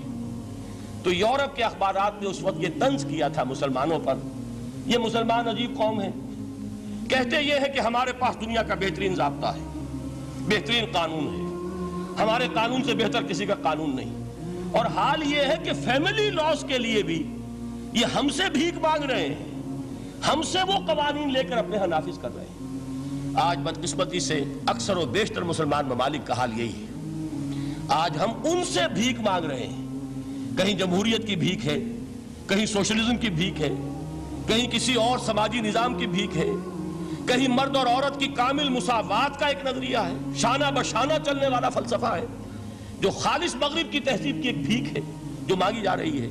کاش کہ آج قرآن کے اس اصل اعجاز کی طرف، جو اس کا اصل معجزہ اس دور کے لیے، میں نے عرض کیا کہ اعجاز قرآنی کا وہ معجزہ کہ وہ فصاحت اور بلاغت کی معراج ہے، وہ یا تو اپریشیٹ کر سکتے ہیں اہل عرب، اور اہل عرب میں سے بھی حقیقت میں وہ جو قدیم جاہلی شاعری کے جاننے والے ہیں جو بہت کم رہ گئے، اب وہ جان سکتے ہیں کہ جب قرآن نازل ہوا تو کیوں زبانیں گنگ ہو گئی تھیں، کیوں کوئی ایک شخص جھوٹ موٹ کو بھی مدعی بن کر نہیں آ سکا کہ یہ میں نے قرآن کی جیسی ایک کتاب یا قرآن جیسی ایک سورت یا قرآن کی طرح کے چند جملے میں نے موضوع کر دیے ہیں۔ لیکن دوسرا پہلو ہے فکر اور فلسفہ، اس کے اعتبار سے جس کا سب سے بڑا ثبوت اس دور میں علامہ اقبال ہے. اور تیسرا پہلو ہے Islamic social sciences, political science, economics, sociology. اس میں جو کچھ قرآن نے دیا ہے، جو آج بھی انسان کی رہنمائی کے لیے بہترین نظام ہے، اس نظام کو ہم سمجھیں، اسے دنیا کے سامنے پیش کریں، تب در حقیقت قرآن مجید کا اعجاز سامنے آئے گا. یہ دو پہلو تو میں نے عرض کیے ہیں کہ جو کسی غیر مسلم کو بھی نظر آئیں گے. قرآن کا پریزروڈ ہونا، اس کی انٹیگریٹی، اوتھینٹسٹی، یہ چیزیں وہ ہے کہ جو سب نے مانی. قرآن کے ذریعے تاریخ انسانی کا عظیم ترین انقلاب برپا ہونا، یہ وہ بات ہے کہ جو کسی اندھے کو بھی دیکھنی پڑتی ہے. اس حقیقت کا اعتراف دشمن کو بھی کرنا پڑتا. میں یاد دلا دوں آپ کو، ایچ جی ویلز، آپ نے نام سنا ہوگا، سائنٹیفک فکشن میں اس کا بڑا اونچا مقام ہے، لیکن اس نے تاریخ نسل انسانی پر بھی 2 کتابیں لکھی، a short history of the world اور a concise history of the world. Concise history of the world میں وہ شخص حضور کے ذکر پر جب آتا ہے، تو میں صرف ذکر کر رہا ہوں، نقل کفر نہ باشد، اس نے حضور کی شخصیت پر بڑے رقیق حملے کیے ہیں، بڑے گھٹیا حملے کیے ہیں. حضور کی خاص طور پر تعدد ازدواج کا جو معاملہ ہے، یہ کڑوی گولی ان کے حلق سے اتر نہیں سکتی، اس لیے کہ ان کا آئیڈیل ہے حضرت مسیح اور حضرت یحییٰ، جان دی بیپٹسٹ اینڈ جیسس آف نازارت. ان دونوں نے ایک شادی بھی نہیں کی، تجرد کی زندگی بسر کی، لہذا ایک شادی بھی ان کے نزدیک گھٹیا فعل ہے. تو حضور نے تو کی ہیں 11 شادیاں، 11 نکاح آپ کے. یہ جو کڑوی گولی ہے یہ ان کے حلق سے نیچے نہیں اترتی، اس لیے میں انہیں معذور سمجھتا ہوں. تو اس نے اس پہلو سے تو بڑے حملے کیے، لیکن خطبہ حجۃ الوداع کے وہ جملے جو ہے تاریخی، پورے کے پورے اس نے کوٹ کیے. لا فصل لعربی علی عجمی ولا لعجمی علی عربی ولا لأحمر علی اسود ولا لأسود علی احمر الا بالتقوی کلکم بنو آدم وآدم من تراب. کسی عرب کو کسی عجمی پر کوئی فضیلت نہیں، کسی عجمی کو کسی عرب پر کوئی فضیلت نہیں، کسی گورے کو کسی کالے پر کوئی فضیلت نہیں، کسی کالے کو کسی گورے پر کوئی فضیلت نہیں سوائے تقوی کے. تم سب کے سب آدم کی اولاد ہو اور آدم مٹی سے بنائے گئے تھے. یہ الفاظ لکھ کر کہتا ہے کہ جہاں تک human fraternity, equality and freedom, 3 الفاظ نوٹ کیجئے، انسانی حریت، انسانی مساوات، انسانی اخوت، کہتا ہے جہاں تک ان 3 چیزوں کے واز ہیں، سرمنز کا تعلق ہے، وہ تو دنیا میں پہلے بھی بہت کہے گئے. عیسائی ہونے کے باوجود خاص طور پر نام لیتا ہے جیسس آف نازارت. سرمنز تو حضرت مسیح کے ہاں بھی بہت مل جائیں گے کہ تمام انسان برابر ہیں، سب کو بھائی بھائی ہونا چاہیے، سب انسان آزاد ہیں، تمیز بندہ و آقا فساد آدمیت ہے. لیکن وہ کہتا ہے کہ یہ ماننا پڑتا ہے تاریخ انسانی میں پہلی مرتبہ ان اصولوں پر ایک انسانی معاشرہ قائم کیا محمد نے صلی اللہ علیہ وسلم. یعنی حضور کے ساتھ یہ معاملہ ایمپٹی سلوگنز کا نہیں ہے، یہ صرف واز نہیں ہے، یہ صرف سرمنز نہیں ہیں، یہ ایمپٹی سلوگنز نہیں ہیں. He translated these things into actuality. ایک حقیقت، ایک واقعہ کی شکل دی ہے محمد نے صلی اللہ علیہ وسلم. وہ معاشرہ پیدا کیا جس میں انسانی اخوت، انسانی مساوات اور انسانی حریت، یہ تینوں اقدار بتمام و کمال موجود تھی. یہی وجہ ہے اس صدی میں نوٹ کیجئے، گاندھی جی، موہن داس کرم چند گاندھی، جس کو آج پوری دنیا میں تسلیم کیا جاتا ہے، عالم عرب میں بھی مہاتما گاندھی کی بڑی عزت ہے. پنڈت نہرو کا کسی زمانے میں استقبال ہوا تھا ریاض میں، تو ہمیں بہت غصہ آیا تھا کہ مرحبا برسول السلام، welcome to the prophet of peace. یہ الفاظ تھے کہ جن سے پنڈت نہرو کا استقبال ہوا تھا. غصہ ہمیں بہت آیا، یہ رسول کا لفظ استعمال کر دیا انہوں نے. بعد میں ہم نے سوچا بھائی رسول کے معنی ان کے ہاں ایلچی کے ہیں، تو انہوں نے اس کو اپنی جو بھی غلطی میں سمجھا یا صحیح سمجھا، اس کو چھوڑ دیجئے، میں کوئی سیاسی گفتگو نہیں کرنا چاہتا. انہوں نے سمجھا کہ یہ شخص اس وقت امن کا پیغام بر ہے، لہذا اس کو ویلکم کیا. بہرحال گاندھی جی کا جہاں تک معاملہ ہے، آپ کے علم میں ہے کہ پوری دنیا میں اس شخص کی عظمت کو تسلیم کیا گیا ہے. ہمارا معاملہ، ہندوستانی مسلمانوں کا معاملہ، یہ دوسرا ہے. وہ تو آپ کو معلوم ہے کہ جوتا جسے کاٹتا ہے اسے پتا چلتا ہے کہ یہ جوتی کاٹ رہی ہے، ورنہ دیکھنے والے کو پتا چلے گا بڑا خوبصورت جوتا ہے، بڑا عمدہ جوتا ہے، کوئی اس میں خرابی نہیں ہے. لیکن جسے وہ پنچ کر رہی ہے اسے پتا ہے کہ یہ ہے کیا. اس اعتبار سے ہمارا معاملہ علیحدہ ہے. لیکن دنیا کو وہ بہت خوبصورت اور بہت ہی اعلیٰ اور بہت ہی اونچی شخصیت ایک نظر آتی ہے۔ بہرحال ایک پہلو سے یقیناً ماننا پڑے گا اس کی عظمت کو، کہ ہندو قوم کے لیے اور ہندوستان کے لیے، اس کی آزادی کے لیے جو عظیم جدوجہد کی ہے، اس میں کوئی شک نہیں۔ میں اس وقت جو بات عرض کرنا چاہتا ہوں کہ 1937 کا تصور کیجیے۔ 1937 میں آپ کو معلوم ہے 1935 میں قانون بنا تھا اور پہلی مرتبہ الیکشنز ہوئے تھے بر صغیر میں 1937 میں، اور وہ ہوئے تھے صوبائی الیکشنز۔ ان کے نتیجے میں وزارتیں قائم ہوئی، مسلم لیگ نے بائیکاٹ کیا تھا الیکشن کو، لہذا پورے ہندوستان میں تمام صوبوں میں کانگریس کے وزراء کی وزارتیں بنی۔ ہریجن اخبار میں ایک مقالہ لکھا تھا گاندھی جی نے اس وقت، جس میں کہ ان کانگریسی وزراء کے سامنے نصیحت کے انداز میں یہ بات رکھی تھی کہ آج جب کہ آپ لوگوں کو اختیار مل رہا ہے اور حکومت، یہ پہلی انسٹالمنٹ تھی جو انگریزوں نے دی تھی ہمیں، سیلف رول یا ہوم رول کی پہلی انسٹالمنٹ تھی، تو جو بھی تمہیں اختیارات مل رہے ہیں اس میں میں تمہارے سامنے حضرت ابو بکر اور حضرت عمر کی مثال رکھتا ہوں۔ یہ ہے وہ بات کہ جادو وہ جو سر چڑھ کر بولے۔ عربی میں کہتے ہیں الفضل ما شہدت بہ الاعداء، اصل فضیلت وہ ہے جس کا کہ دشمن اعتراف کرے۔ مہاتما گاندھی اگر اعتراف کر رہا ہے کہ تاریخ انسانی کی عظیم ترین شخصیتیں حکومت کی سطح پر وہ ابو بکر اور عمر ہیں، تو ابو بکر اور عمر کس درخت کے پھل ہیں؟ وہ شجرہ طیبہ، شجرہ نبوت ہے کہ جس کے پھل ہیں ابو بکر اور عمر، جن کو تربیت دی ہے محمد نے صلی اللہ علیہ وسلم۔ تو معلوم ہوا کہ یہ چیزیں وہ ہیں کہ جس کا لوہا آج دنیا مان رہی ہے، لہذا ہمیں قرآن مجید کے اعجاز کے پہلو سے ان اعتبارات سے خود بھی توجہ کرنی چاہیے اور دنیا کو بھی ادھر متوجہ کرنا چاہیے۔ اب میں تبرکاً 3 مقامات سے میں نے آیات پڑھی ہیں۔ قرآن مجید کی عظمت کا وہ ادراک اور شعور جو ہمیں ہو سکتا ہے، ہم وہ کہ جو قرآن کو مانتے ہیں اللہ کا کلام، ہم اس بنیاد پر سمجھے کہ اللہ نے اپنے کلام کی کیا مدح کی ہے۔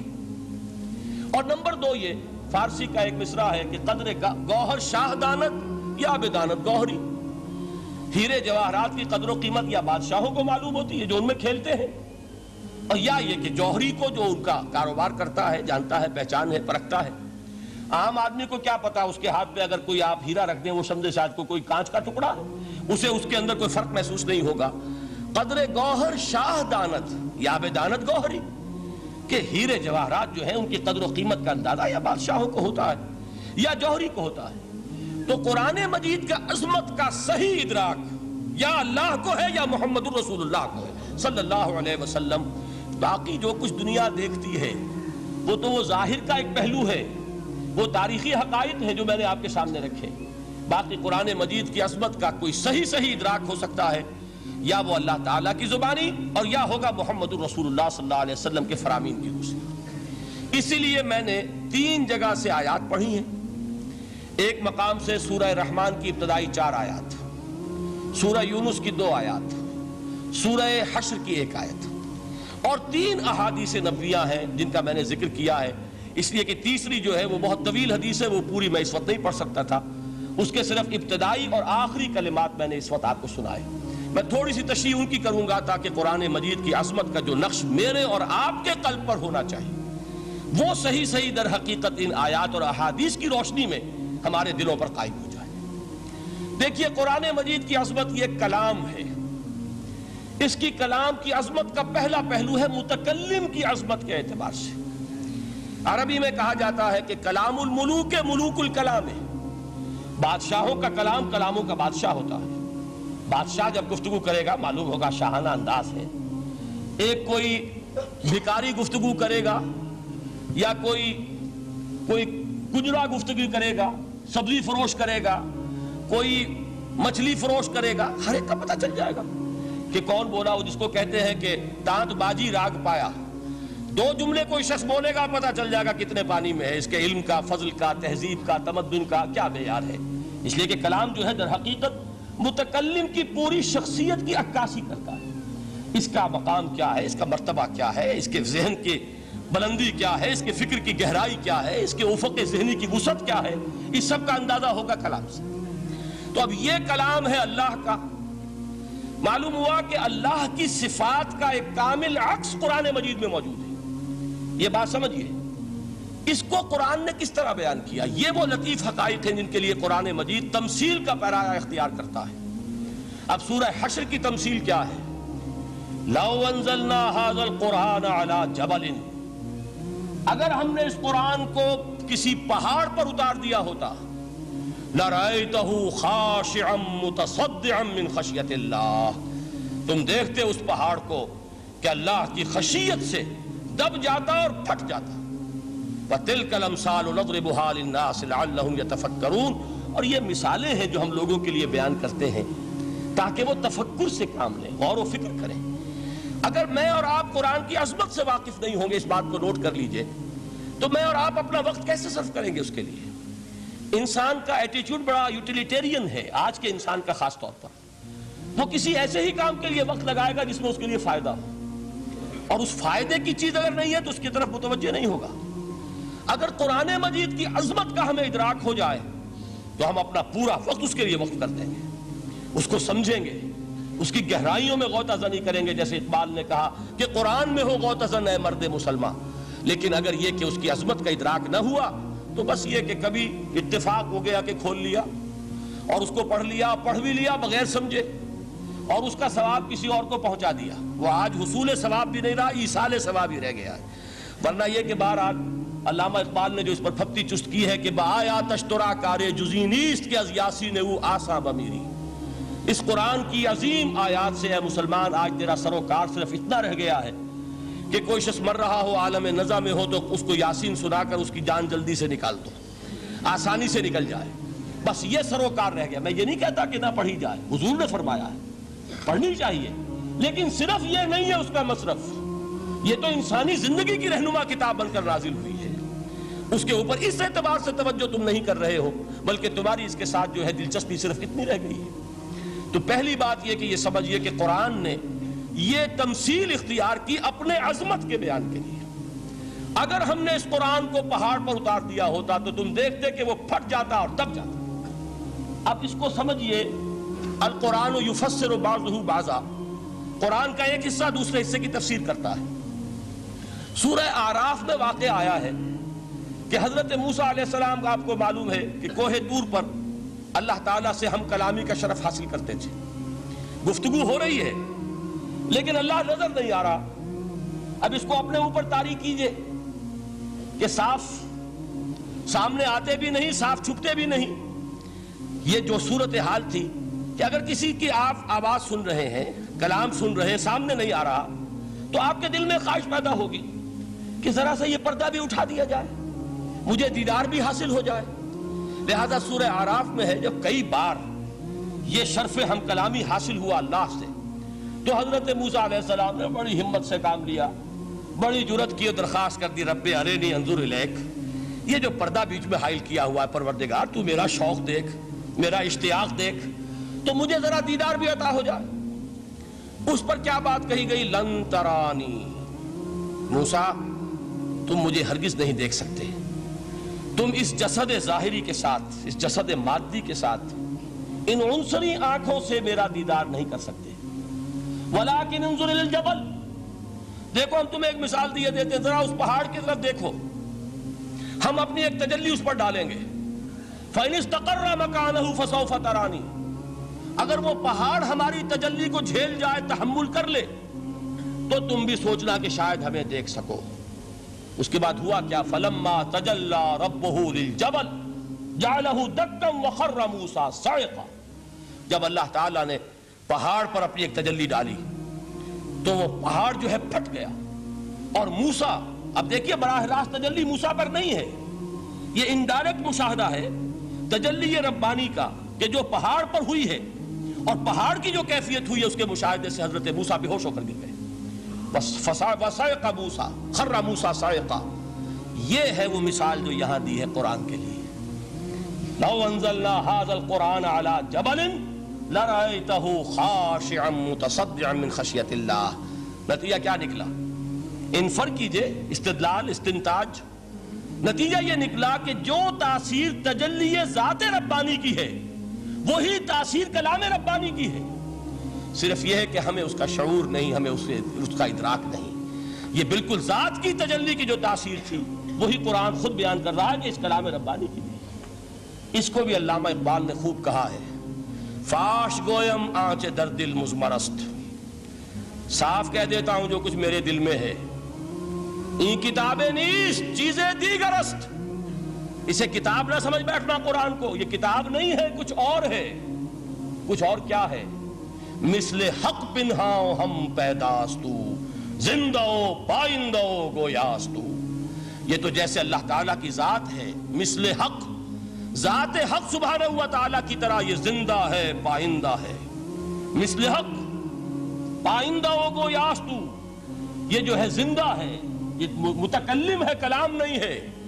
کل صفات ربانیہ جو ہے ظاہر اور باطن، مثل حق پنہا، ظاہر و پنہا، اور حی و قیوم جیسے اللہ کی ذات ہے، وہی صفات اس کلام کی ہیں۔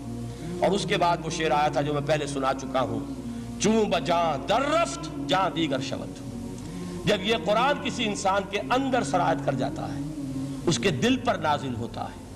دیکھیے یہ الفاظ آپ کو کہیں اور نہیں ملیں گے۔ میرے نزدیک جہاں علامہ اقبال اس دور میں قرآن کی عظمت کا سب سے بڑا ثبوت ہے، وہاں عظمت قرآنی کے سب سے زیادہ واقف اور اس کا سب سے زیادہ شعور رکھنے والے بھی علامہ اقبال ہیں۔ یہ الفاظ آپ کو کہیں نہیں مل سکیں گے کہ مثل حق پنہاؤ ہم پیداستو، زندہ و پائندہ گویاستو، چوں بجاں در رفت جاں دیگر شود، جہاں چو دیگر شد جہاں دیگر شود۔ جب یہ انسانوں کے اندر سرایت کر جاتا ہے، ان کے اندر ایک انقلاب آ جاتا ہے، اور یہ اندر کا انقلاب ہے جو ایک عالمی انقلاب کا پیش خیمہ بنتا ہے۔ آپ آرڈیننس کے ذریعے سے نمازیں پڑھوائیں گے تو پھر نماز وہی پڑھی جائے گی جو آفس ٹائم میں آئے گی، باقی اور کیوں پڑھیں گے؟ وہ تو آرڈیننس کے ذریعے سے پڑھائی جا رہی ہے نا۔ اس کا حشر تو وہ ہوگا جو ہمارے ہاں دیکھا جا چکا ہے۔ اور اس وقت بھی، اس زمانے میں نے یہ سنا ایک جگہ کہ کلاس 4 امپلائیز جو ہیں، وہ شروع میں جب آرڈیننس نافذ ہوا تھا ہمارے ہاں تو دفتروں میں بڑا اہتمام ہوا، آفیسرز نے خاص طور پر بڑے اہتمام سے ظہر کی نماز پڑھنی شروع کی۔ لیکن مجھے بتایا گیا کہ کلاس 4 امپلائیز جو ہیں ہمارے، یہ ڈرائیورز ہیں، پینز ہیں، یہ کھڑے ہنستے رہتے ہیں، شریک نہیں ہوتے۔ میں نے ان سے کہا وہ اس لیے کہ انہیں معلوم ہے کہ آپ بھی تو یہی پڑھ رہے ہیں صرف نماز، باقی آپ کے ڈرائیور سے اور آپ کے خانسامہ سے یہ بات چھپی ہوئی نہیں ہے کہ عصر آپ نے بھی نہیں پڑھنی، یہ صرف زور ہے جو آپ پڑھ رہے ہیں۔ تو یہ اصل میں اندر کا انقلاب جب تک نہ آئے، باہر کا ٹھوسا ہوا انقلاب، وہ تو جب پریشر ہٹ جائے گا تبدیلی ختم ہو جائے گی۔ چوں بجاں در رفت جاں دیگر شود، اندر انقلاب آئے، جب اندر تبدیلی ہو جائے گی، اب انسان کا پورا وجود بدلے گا، پھر اس کے اندر سے تبدیلی جو ہے وہ ابھرے گی، اسے کسی خارجی دباؤ کی ضرورت نہیں ہوگی۔ جہاں چو دیگر شد جہاں دیگر شود، اور جب انسانی شخصیتوں کے اندر یہ انقلاب اندر سے آتا ہے تو پھر وہ عالمی انقلاب بنتا ہے، جیسے کہ محمد رسول اللہ کا انقلاب۔ واقعہ یہ ہے کہ اگر جوش کانسپیریسی، عبداللہ ابن سبا کی سازش اگر کامیاب نہ ہو گئی ہوتی اور مسلمانوں کے اندر آپس کا اختلاف اور سرپھٹول نہ ہو جاتا، جو حضرت عثمان کی شہادت، پھر حضرت علی کی شہادت رضی اللہ تعالی عنہما، اور حضرت علی کی دوران خلافت یہ آپس کے جو جنگیں ہوئی، جنگ جمل، جنگ صفین، جنگ نہروان، اگر یہ نہ ہوئی ہوتی تو جس سپیڈ کے ساتھ اور رفتار کے ساتھ انقلاب محمدی کی توسیع ہو رہی تھی علی صاحب الصلاۃ والسلام، کوئی طاقت دنیا میں نہیں تھی۔ اقبال نے اس کا بھی نقشہ کھینچا ہے کہ تھمتا نہ تھا کسی سے سیل رواں ہمارا، وہ سیل رواں تھا، کوئی روکنے والا نہیں تھا۔ انٹرنل سیبوٹاج وہ ہے کہ جس نے اس انقلاب کا راستہ روکا ہے۔ تو واقعہ یہ ہے کہ وہ اندرونی انقلاب حضور نے برپا کیا قرآن کے ذریعے صحابہ میں، اندر سے جو انقلاب تھا اس نے عرب میں ایک انقلاب کی شکل اختیار کی، اور یہ انقلاب جو ہے اتنی اپنے اندر قوت رکھتا تھا، اتنی پوٹینشیلٹی تھی اس کی کہ وہ 20 برس کے اندر کہاں آکسس دریائے جیہوں، کہاں اٹلانٹک، تصور تو کیجیے، تاریخ میں اس سے پہلے اتنی بڑی کوئی مملکت قائم ہوئی نہیں، کہاں یمن اور کہاں ایشیائے کوچک، ایشیا مائنر، ٹرکی، یہاں سے وہاں اور وہاں سے یہاں، اتنی عظیم مملکت حضرت عثمان رضی اللہ تعالیٰ عنہ کے خلافت میں ہو چکی تھی۔ یہ بات اگر یہ چلتا معاملہ آگے تو کوئی قوت اب نہیں رہی تھی، سلطنت روما ختم ہو چکی تھی، سلطنت کسرا ختم ہو چکی تھی، پرختے اڑ گئے تھے، اب کون سی طاقت رہ گئی تھی جو سیلاب کا راستہ روکتی؟ یہ وہ یہودی سازش ہے جس نے اندر سے سیبوٹاج کیا۔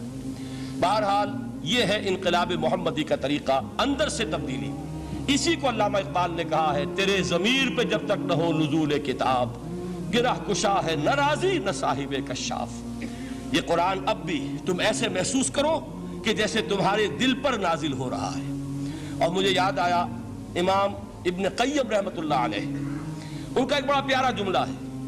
وہ کہتے ہیں قرآن کے بعض پڑھنے والے ایسے ہیں کہ جب وہ قرآن کو پڑھتے ہیں تو یوں محسوس کرتے ہیں کہ قرآن مصحف میں لکھا ہوا نہیں ہے، ان کے اپنے دل کے اوپر کندہ ہے، دل کے اوپر سے پڑھ رہے ہیں، یعنی اتنی کامل مطابقت وہ محسوس کرتے ہیں، اپنی فطرت، ہیومن نیچر اور قرآن کے اندر اتنی مطابقت ہے، اس طرح وہ ٹیلی کرتے ہیں ایک دوسرے کے ساتھ کہ محسوس ہوتا ہے کہ وہ کتاب ان صفحات میں لکھی ہوئی نہیں ہے بلکہ لوح قلب پر لکھی ہوئی ہے کہ جہاں سے وہ انسان اسے پڑھ رہا ہے۔ تو پہلی بات تو قرآن مجید کی اس آیت کے حوالے سے اس پہلو سے ہمارے سامنے آئی کہ جو تاثیر ہے ذات ربانی کی تجلی کی، وہی تاثیر ہے اس قرآن مجید کی، بشرطے کہ ہمارے دل جو ہیں وہ کچھ اپنے اندر اس استعداد اور صلاحیت کو پیدا کر لیں۔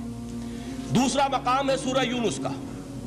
اب کسی کلام کی عظمت کا دوسرا پہلو ہو سکتا ہے اس کی افادیت کے اعتبار سے، اس سے فائدہ کیا ہوگا نوع انسانی کے لیے۔ دیکھیے دو آیات، یہ عظیم خزانے ہیں عظمت قرآن کے۔ سورہ یونس میں یا ایھا الناس، اے لوگو، قد جاءتکم موعظۃ من ربکم وشفاء لما فی الصدور وہدی ورحمۃ للمؤمنین۔ 4 الفاظ نوٹ کر لیجئے۔ اے لوگو، آ گئی ہے تمہارے پاس وہ چیز تمہارے رب کی طرف سے جو موعظہ ہے۔ موعظہ کسے کہتے ہیں؟ نصیحت۔ اس بات کو ذرا سمجھ لیجئے ترتیب کیا ہے۔ نصیحت اسے کہتے ہیں، جی رہا نہیں جا رہا، میں نے اس کی ترتیب بدلی ہوئی ہے۔ مجھے یاد دلایا ایک صاحب نے کہ سورہ رحمان کی ابتدائی آیات کا بیان تو رہ گیا، وہ رہا نہیں، میں نے پڑھا کسی اور ترتیب سے تھا، بیان کسی اور ترتیب سے کر رہا ہوں۔ پڑھنے میں 4، 2 اور 1، اور اب جو میں بیان کر رہا ہوں پہلے 1 آیت سورہ حشر کی جو بیان کی، اب 2 آیات ہیں سورہ یونس کی۔ لوگوں، تمہارے پاس آ گئی ہے تمہارے رب کی طرف سے موعظت، اور تمہارے سینوں کے اندر جو روگ ہیں ان کے لیے علاج۔ توجہ کیجئے گا، ہم نے قرآن کو کیا سمجھا ہے؟ صرف ایک مقدس کتاب، ایک حصول ثواب یا ایصال ثواب کا آلہ۔ قرآن ہے کیا؟ نمبر 1 موعظہ۔ موعظہ کسے کہتے ہیں؟ وعظ اسے کہتے ہیں وہ بات جس سے دل نرم ہو جائے، دل کے اندر گداز پیدا کرنے والی شے۔ وجہ کیا ہے؟ اعلیٰ سے اعلیٰ حکیمانہ بات کسی سے کہی جائے، دل سخت ہے، اثر نہیں ہوگا، ایک کرسٹ آ جاتا ہے انسان کے دل کے اوپر۔ جیسے کہ یہود کے علماء کے بارے میں فرمایا گیا، ثم قست قلوبکم فہی کالحجارۃ او اشد قسوۃ وان من الحجارۃ لما يتفجر منه الانہار وان منها لما يهبط من خشیۃ اللہ وان منها لما يشقق فيخرج منه الماء۔ اے لوگوں، پھر تمہارے دل سخت ہوتے چلے گئے، پھر وہ پتھروں کے مانند سخت ہو گئے، بلکہ ان سے بھی زیادہ سخت، اس لیے کہ پتھروں میں تو وہ بھی ہوتے ہیں کہ جو اللہ کے خوف سے گر جاتے ہیں، پتھروں میں وہ بھی ہوتے ہیں کہ جو اللہ کی خشیت سے پھٹ جاتے ہیں، ان میں سے پانی بہ نکلتا ہے۔ پتھر تو اس طرح کے ہیں، لیکن انسان کا دل جب سخت ہو جائے، جب پتھر بن جائے، تو کوئی شے دنیا کی اس کی سختی کا مقابلہ نہیں کر سکتی۔ پہلے اس سختی کو نرم کریں گے، جیسے زمین ہے چٹیل زمین، اس زمین کے اندر ہل چلے گا تو بارش جو ہے فائدہ دے گی، اس کو آپ زمین کو نرم کرتے ہیں تاکہ وہ بارش کو جذب کرے، ورنہ چٹیل زمین ہے سخت، وہ پانی بہ جائے گا اور وہ زمین کے اندر جذب نہیں ہوگا۔ تو پہلا لفظ استعمال کیا موعظہ۔ یہ قرآن واعظ ہے، نصیحت ہے، دلوں کو نرم کرتا ہے، دلوں پر جو کرسٹ آ گیا ہے سخت اسے توڑتا ہے، اس میں ہل چلاتا ہے۔ پھر کیا کرتا ہے؟ پھر جب یہ جذب ہوتا ہے، شفاء لما فی الصدور، جو سینے کے روگ ہیں ان کے لیے شفا ہے۔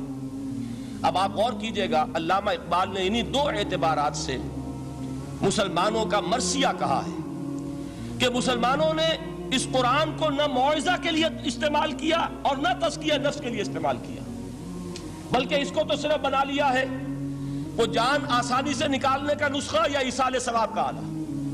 چنانچہ کہتے ہیں واعظ کے لیے واعظ دستاں زن و افسانہ بند۔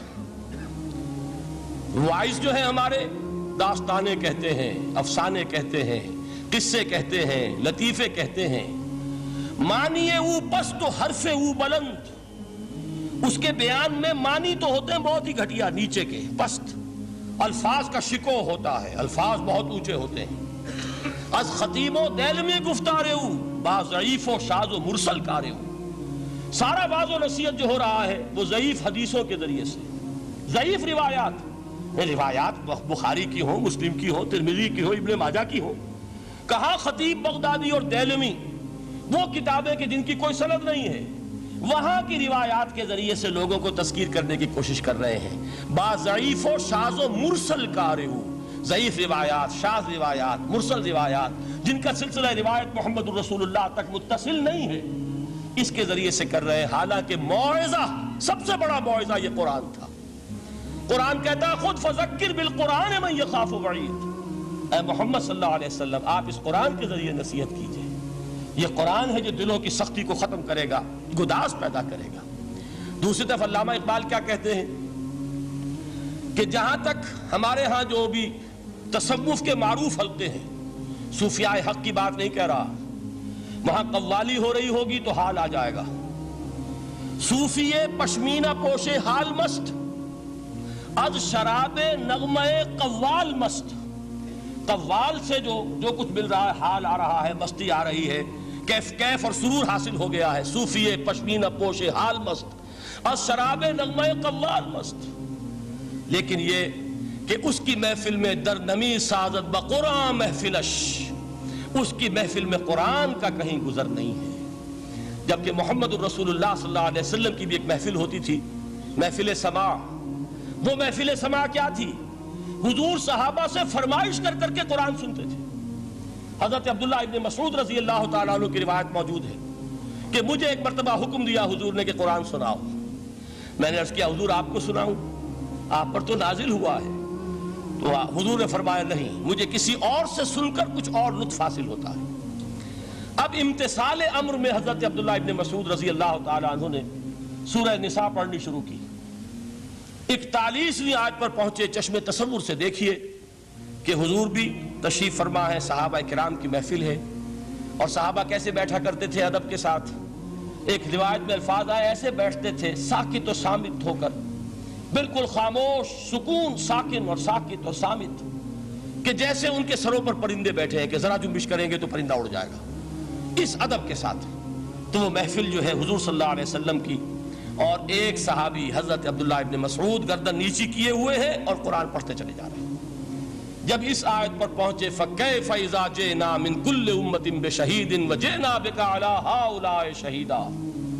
کیا ہوگا اس دن جس دن کہ ہم ہر امت پر ایک گواہ کھڑا کریں گے، اور اے نبی آپ کو گواہ بنا کر لائیں گے ان کے خلاف.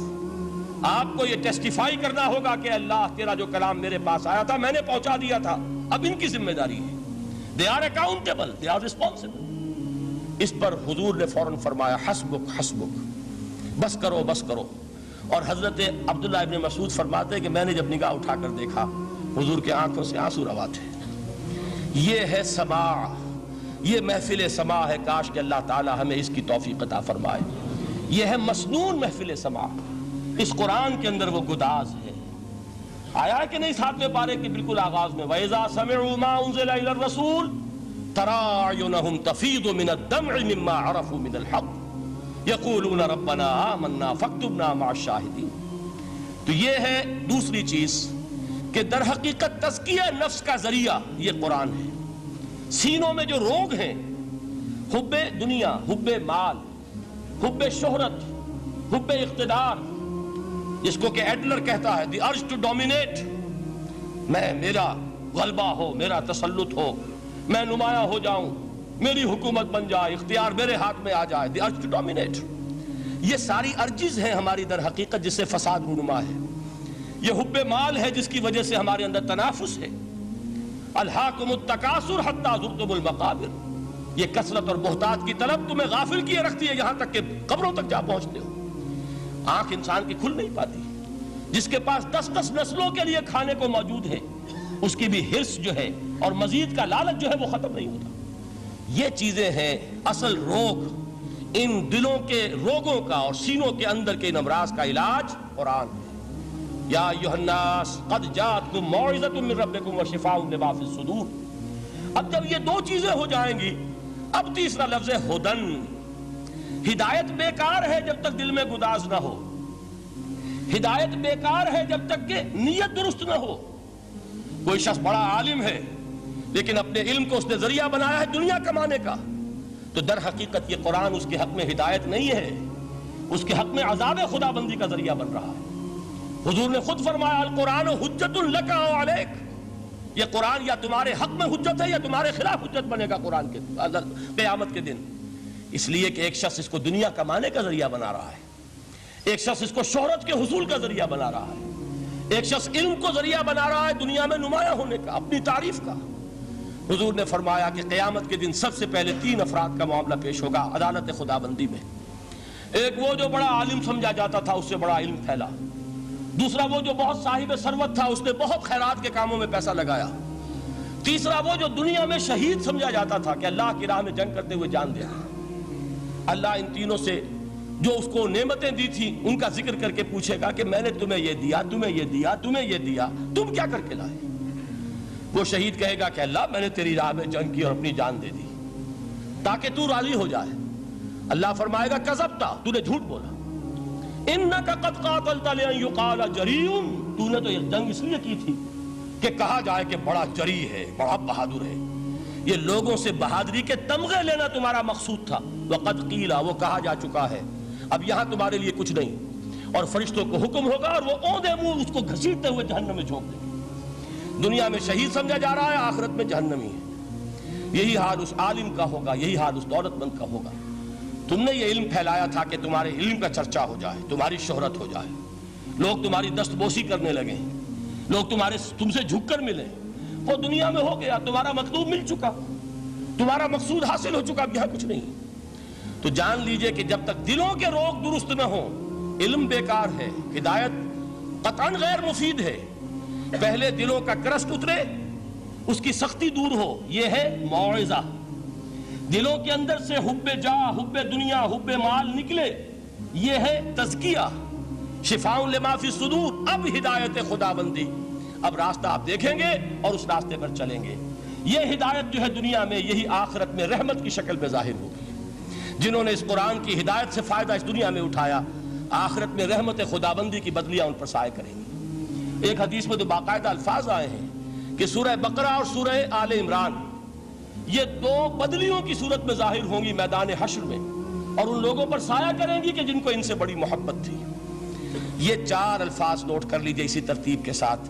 یا ایھا الناس قد جاءتکم موعظۃ من ربکم وشفاء لما فی الصدور وہدی ورحمۃ للمؤمنین قل بفضل اللہ وبرحمتہ۔ اے نبی کہہ دیجئے یہ اللہ کا بڑا فضل ہے، لوگوں سمجھو، اس کی بڑی رحمت کا ظہور ہوا ہے اس قرآن کی شکل میں۔ اس کی رحمت کا مظہر عدم قرآن ہے، اس کے فضل کا سب سے بڑا ثبوت قرآن ہے۔ فبذالک فلیفرحوا، اس پر انہیں خوشیاں منانی چاہیے۔ اترانا ہے تو اس پر اترائیں کہ اتنی بڑی دولت ہمارے پاس ہے، اتنا بڑا احسان ہے جو اللہ نے ہم پر کیا ہے۔ فبذالک فلیفرحوا هو خیر مما یجمعون، جو چیزیں یہ جمع کرنے کی فکر کر رہے ہیں ان سے کہیں زیادہ قیمتی یہ قرآن ہے۔ کاش کہ یہ 2 آیات ہی ہمارے قلب کے اوپر یہ کندہ ہو جائیں۔ پہلی بات میں نے عرض کی تھی، اس کا شعور ہر ایک کے لیے ممکن نہیں، اس کا باطن بیدار ہو چکا ہو۔ لو انزلنا هذا القرآن على جبل لرأيته خاشعا متصدعا من خشیۃ اللہ، جن کی ارواح بیدار ہو چکی ہوں وہ قرآن کی اس تاثیر کو محسوس کریں گے۔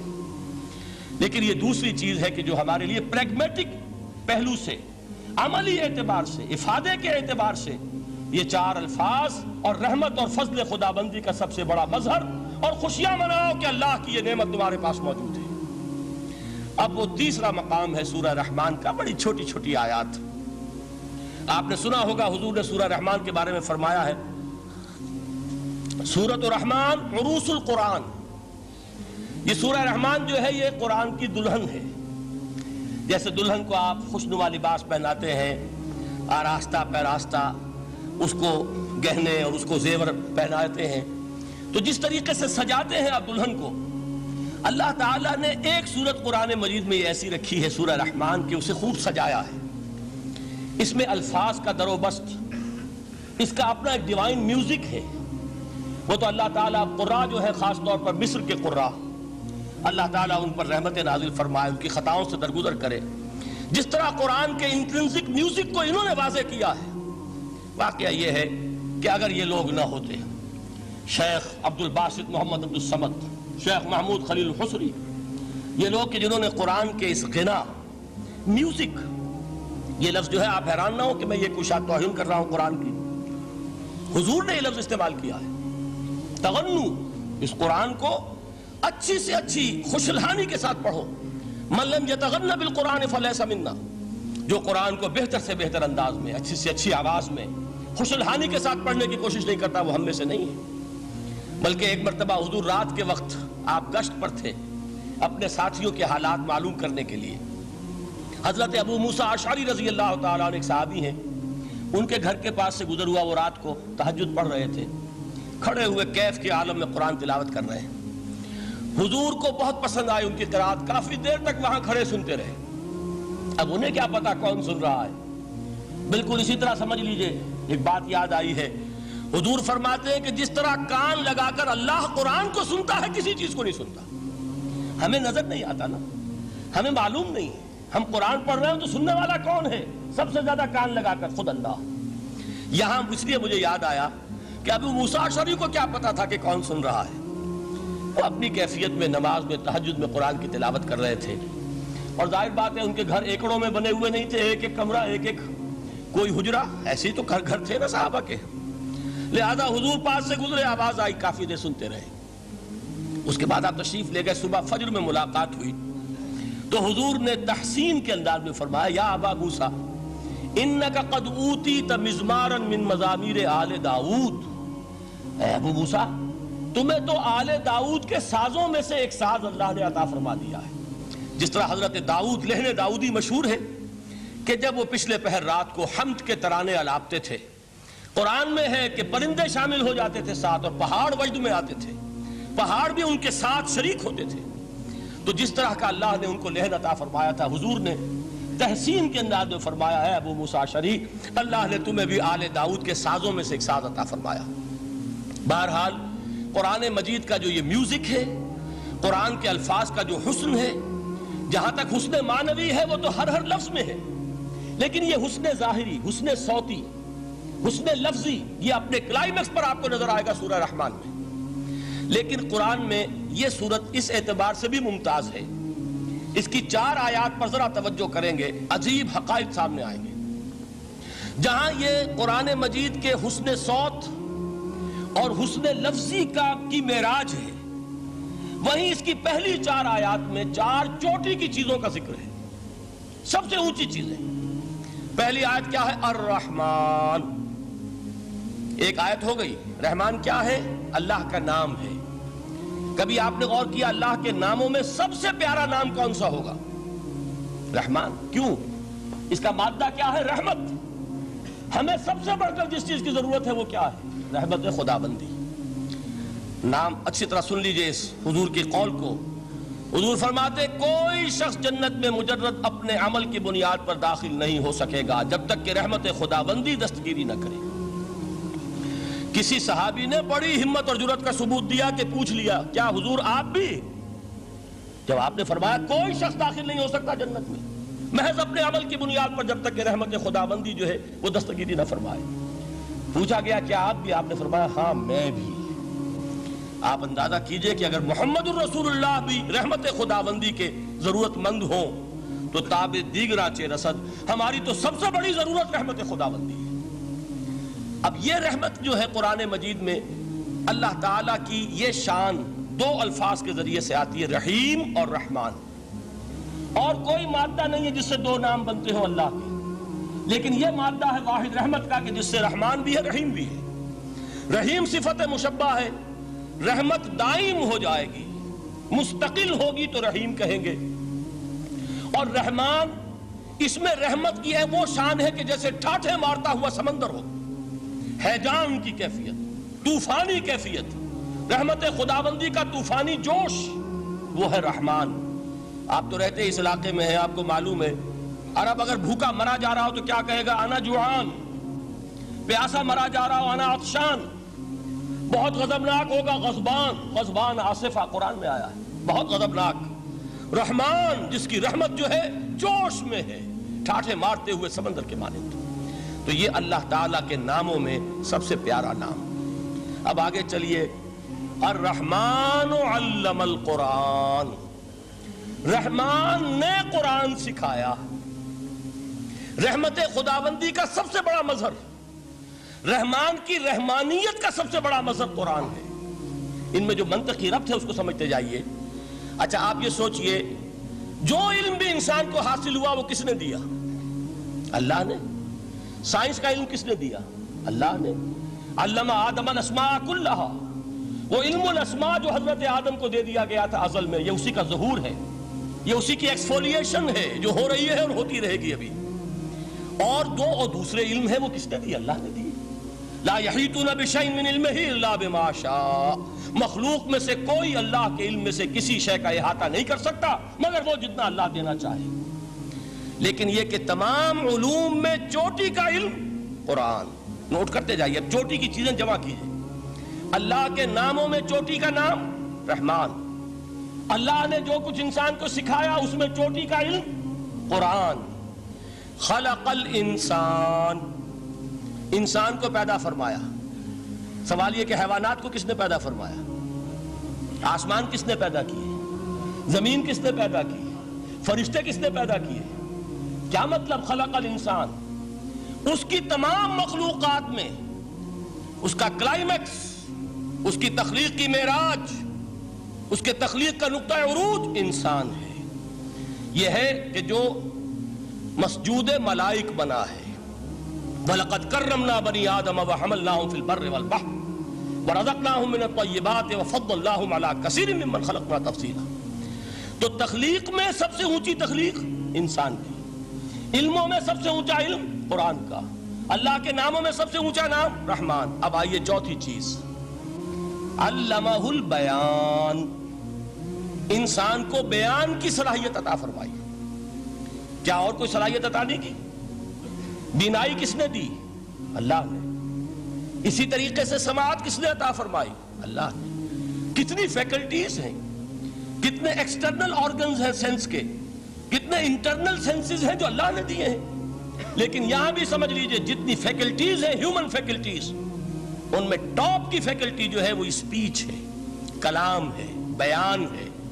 جن لوگوں نے میڈیکل سائنس کا مطالعہ کیا ہے وہ جانتے ہیں کہ یہ برین ہے، ہیومن برین، اس برین میں جو وہ اوپر ایک زرد سا مادہ ہوتا ہے، گرے میٹر، اس کی ایک کوٹنگ ہوتی ہے، یہ ہائیسٹ ایوالوڈ فارم ہے، اور اس میں سب سے بڑا رقبہ جو ہے وہ اسپیچ سینٹر کہلاتا ہے۔ اسی لیے انسان کو حیوان ناطق کہتے ہیں۔ حیوان کے اور انسان کے مابین امتیاز قائم کیا گیا، نطق، گویائی، بولنا۔ اب یہ کیا چیز ہوئی؟ انسان کی صلاحیتوں میں سے سب سے اونچی صلاحیت۔ 4 آیتیں ہو گئی نا۔ اللہ کے ناموں میں سب سے چوٹی کا نام رحمان، اس نے جو علوم پیدا کیے ان میں چوٹی کا علم قرآن، اس نے جو مخلوقات پیدا فرمائی ان میں چوٹی کی مخلوق انسان، انسان کو جو صلاحیتیں اور استعدادات عطا فرمائی ان میں چوٹی کی استعداد بیان۔ جمع کیجئے، نتیجہ کیا نکلے گا؟ وہ نتیجہ ایک حدیث نبوی کی شکل میں سامنے آتا ہے۔ پہلی حدیث میں نے یہی پڑھی تھی، اس کے راوی کون ہے؟ عثمان ابن عفان۔ میں حیران ہوتا ہوں، وہ قافیہ یہاں بھی موجود ہے، رحمان قرآن، بیان انسان، عثمان عفان، باپ کا نام بھی اسی وزن پر ہے، عثمان ابن عفان۔ عن عثمان ابن عفان رضی اللہ تعالی عنہ قال قال رسول اللہ صلی اللہ علیہ وسلم، حضرت عثمان شہید مظلوم ذو النورین رضی اللہ تعالی عنہ فرماتے ہیں کہ اللہ کے رسول صلی اللہ علیہ وسلم نے فرمایا، خیرکم من تعلم القرآن وعلمہ، تم میں سے بہترین لوگ وہ ہیں جو قرآن سیکھیں اور سکھائیں۔ قوت بیان جو تمہاری ٹاپ فیکلٹی ہے، اس کا استعمال کسی گھٹیا کام کے لیے نہیں ہونا چاہیے۔ دیکھیے اردو میں محاورہ ہے کہ توپ سے مکھی نہیں ماری جاتی۔ توپ بنائی گئی ہے کسی بڑی شے کے لیے، مکھی مارنے کے لیے توپ استعمال نہیں ہوتی۔ یہ قوت بیان جو ہے، جو ٹاپ موسٹ فیکلٹی ہے ہیومن، جو فیکلٹیز ہیں ان میں سے، اس کا استعمال بھی ٹاپ موسٹ ہونا چاہیے۔ قرآن کو بیان کرو، وہ جیسے کہ علامہ اقبال نے کہا ہے، بلکہ غالباً ان کے قبر پر آس پاس جو اشعار لکھے ہوئے ان میں سے ایک یہ بھی ہے، اگر یک قطرہ خونداری، اگر مشتے پرے داری، بیابامن دو آموزم طریق شاہ بازی را، اگر تمہارے اندر ایک قطرہ بھی خون کا ہے اور مٹھی بھر بھی پر اگر اللہ نے دیے ہیں تو ہے میرے پاس آؤ کہ میں تمہیں شاہبازی کے طریقے سکھاؤں۔ اسی طرح جان لیجئے اگر اللہ نے قوت گویائی عطا فرمائی، اگر اللہ نے تمہیں حیوان ناطق بنایا، اگر اللہ تعالیٰ نے تمہیں یہ صلاحیت عطا فرمائی، اس صلاحیت کا مصرف دنیا کو نہ بناؤ، اس صلاحیت کا مصرف اللہ کے کلام کو پھیلانے پر اس کو صرف کرو۔ خیرکم من تعلم القرآن وعلمہ، خیر جب لفظ آتا ہے بغیر من کے، ورنہ تو آتا خیر من ہو تو یہ ہوگی کمپیریٹیو جو ایک ایڈجیکٹیو جو ہوتی ہے، لیکن یہ سپرلیٹیو ڈگری ہے جب بغیر من کے ہوگا۔ خیرکم، دی بیسٹ امنگسٹ یو، جو تم میں بہترین لوگ ہیں وہ کون ہیں؟ من تعلم القرآن وعلمہ، جو قرآن سیکھیں اور سکھائیں، قرآن پڑھیں اور اسے بیان کریں۔ آج جان لیجئے سب سے بڑی ضرورت اس بات کی ہے کہ آج کا قرآن پڑھیں۔ آپ حیران ہوں گے کہ یہ کیا کہا اس نے۔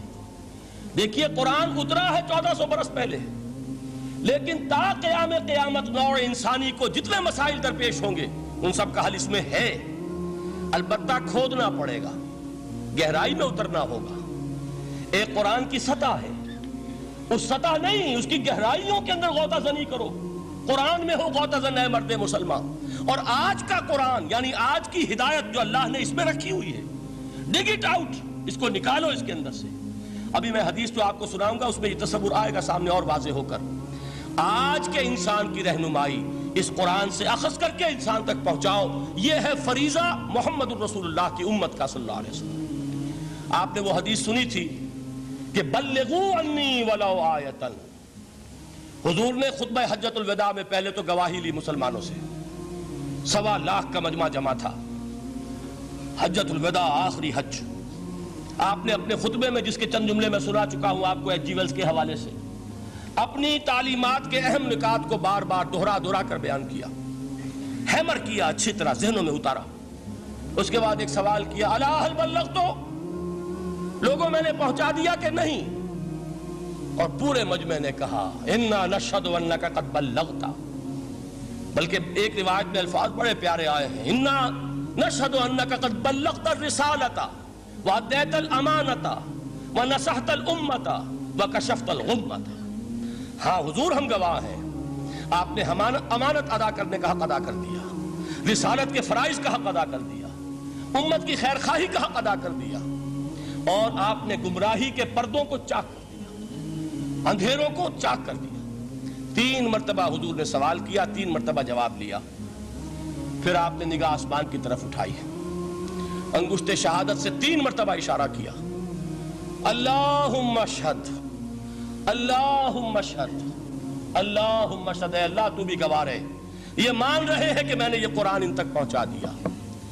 یعنی جسے آپ انگریزی میں کہتے ہیں سائی آف ریلیف، کہ ایک بڑا بھاری بوجھ آ پڑا تھا، بڑی ذمہ داری تھی، انا سنلقی علیک قولا ثقیلا، اے محمد ہم آپ پر ایک بڑی بھاری بات ڈالنے والے ہیں، اے اللہ گواہ رہے کہ وہ بوجھ میرے کاندھے سے اتر گیا۔ یہ تسلیم کر رہے ہیں کہ میں نے حق امانت ادا کر دیا، تیری امانت تھی میرے پاس یہ کلام، اللہ کا یہ پیغام انسانوں کے لیے نازل ہوا محمد پر صلی اللہ علیہ وسلم، تو امانت کا بوجھ کس کے بارے گرا، کس کے کاندھے پر ہے؟ حضور کے۔ اگر ادا نہ کرتے، ابھی وہ آپ نے آیت سنی تھی، یا ایھا النبی بلغ ما انزل الیک من ربک فإن لم تفعل فما بلغت رسالتہ، یا ایھا الرسول، اے رسول صلی اللہ علیہ وسلم پہنچا دیجئے جو کچھ نازل کیا گیا ہے آپ پر آپ کے رب کی طرف سے، اور اگر بالفرض آپ نے ایسا نہ کیا تو امانت کا حق ادا نہیں ہوگا، رسالت کا حق ادا نہیں ہوگا۔ حضور نے پہنچا کر گواہی لے کر جیسے کہ ایک اطمینان کا سانس لیا، اللہم اشہد، اللہ تو بھی گواہ رہے۔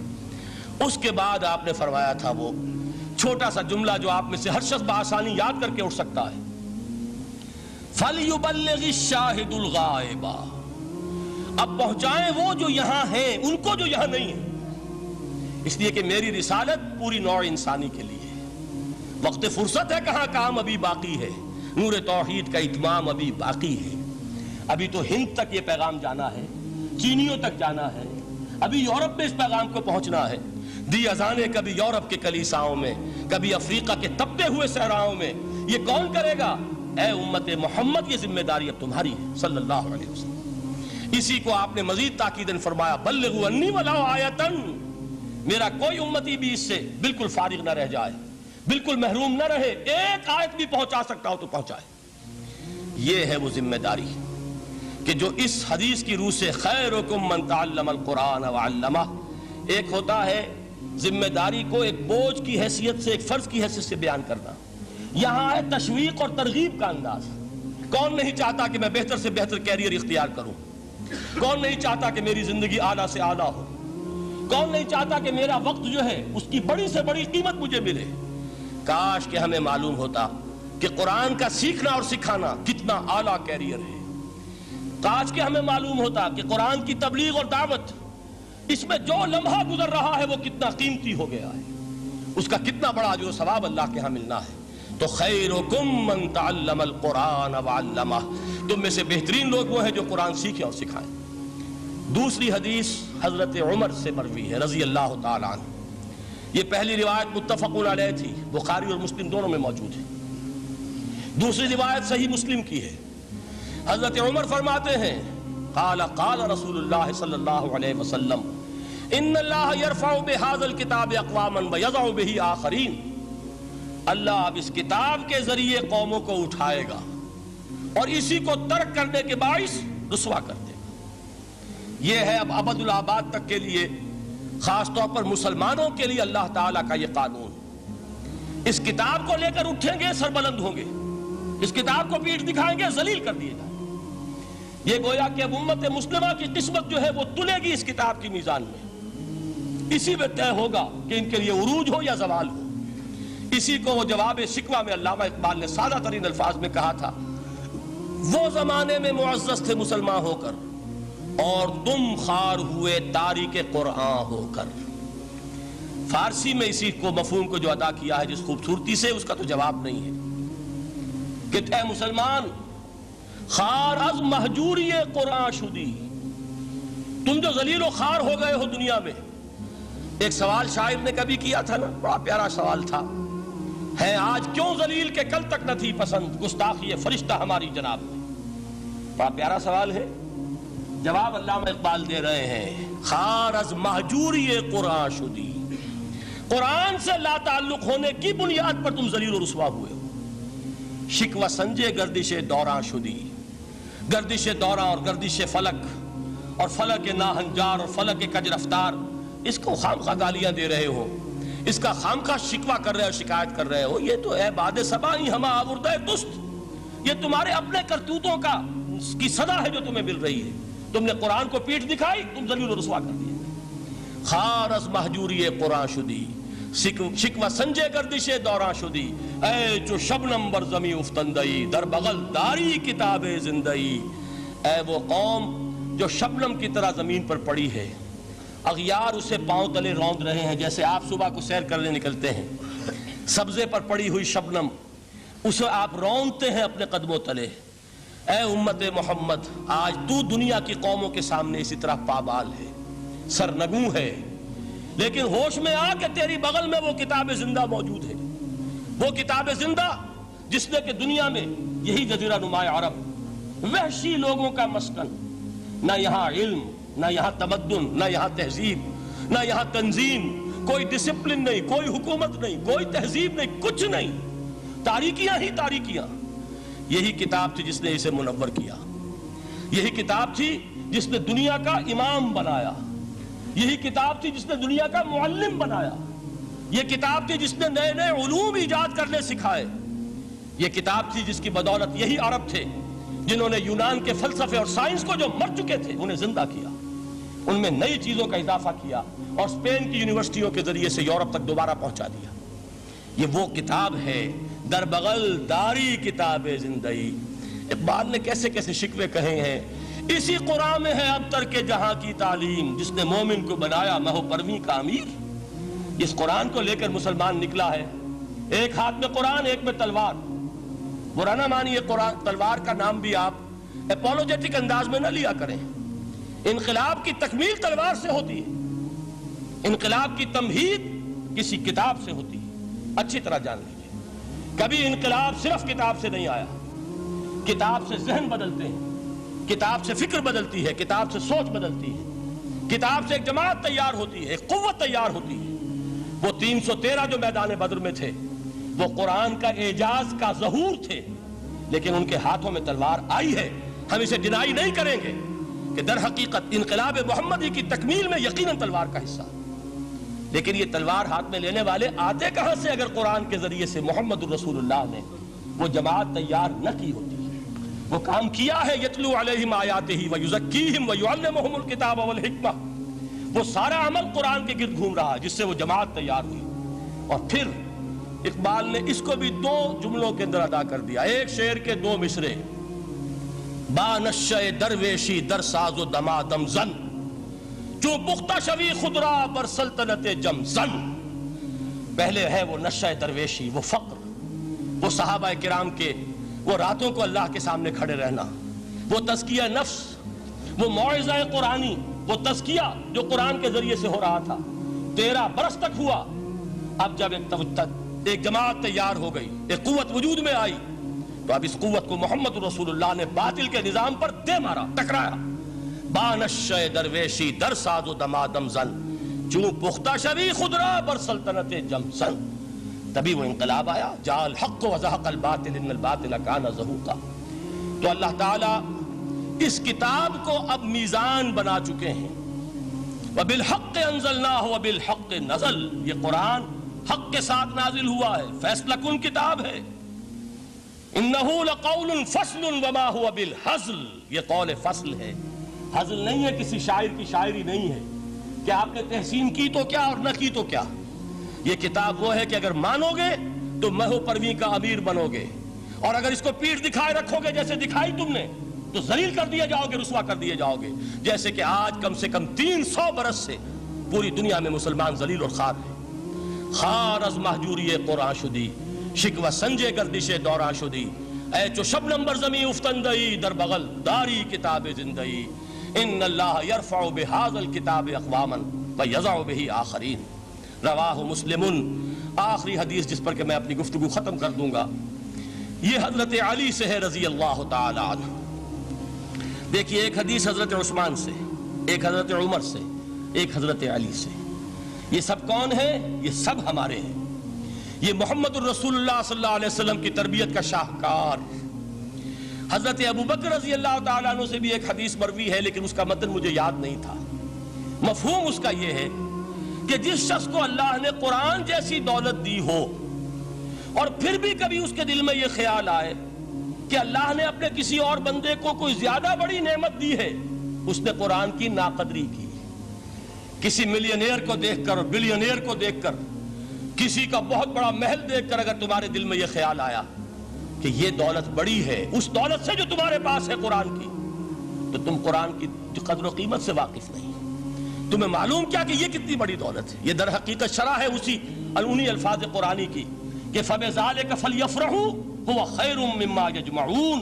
جو کچھ دنیا جمع کرتی ہے، جن کو قیمتی اشیاء سمجھ کر لوگ جمع کرتے ہیں، ان سے کہیں بڑھ کر قیمتی یہ قرآن ہے۔ تو حضرت ابو بکر سے یہ مروی، حضرت عمر سے ان اللہ یرفع بہذا الکتاب اقواما ویضع بہ آخرین، حضرت عثمان سے خیرکم من تعلم القرآن وعلمہ۔ اب آئیے حضرت علی، سیدنا علی رضی اللہ تعالی عنہ۔ وہ حدیث طویل ترین ہے جو مدح قرآن میں محمد الرسول اللہ سے مروی ہے صلی اللہ علیہ وسلم۔ پوری حدیث مجھے یاد بھی نہیں ہے اور اس کا وقت بھی نہیں ہے، لیکن بڑی پیاری حدیث ہے اس اعتبار سے۔ آغاز کیسے ہوا؟ حضرت علی فرماتے ہیں قال رسول اللہ صلی اللہ علیہ وسلم انہا ستکون فتنۃ، ان قریب ایک بہت بڑا فتنہ رونما ہوگا۔ حضور نے خبر دی فتنے کی۔ حضرت علی فرماتے اس پر میں نے عرض کیا، قلت، میں نے عرض کیا، مل مخرج منہا یا رسول اللہ، اے اللہ کے رسول اس سے نکلنے کا راستہ کون سا ہوگا؟ دیکھیے یہ لکھا ہوا ایگزٹ، نکلنے کا راستہ، اور عام طور پر آپ نے دیکھا ہوگا بڑے ہالز میں یہ سرخ روشنی ہوتی ہے، اس میں اس کا اہتمام کیا جاتا ہے کہ اگر خدا نہ خواستہ کو حادثہ ہو جائے لوگوں کو معلوم ہو نکلنے کا راستہ کون سا، یہ مخرج ہے۔ حضور نے خبر دی کہ فتنہ ہوگا، تو دیکھیے میں ایک بات عرض کیا کرتا ہوں، ذرا توجہ کیجئے. ہمارا حال کیا ہے؟ ہم بڑے ریشنلسٹ قسم کے لوگ ہیں، یہ زمانہ ریشنلزم کا ہے. اگر ہم ہوتے تو کیا پوچھتے؟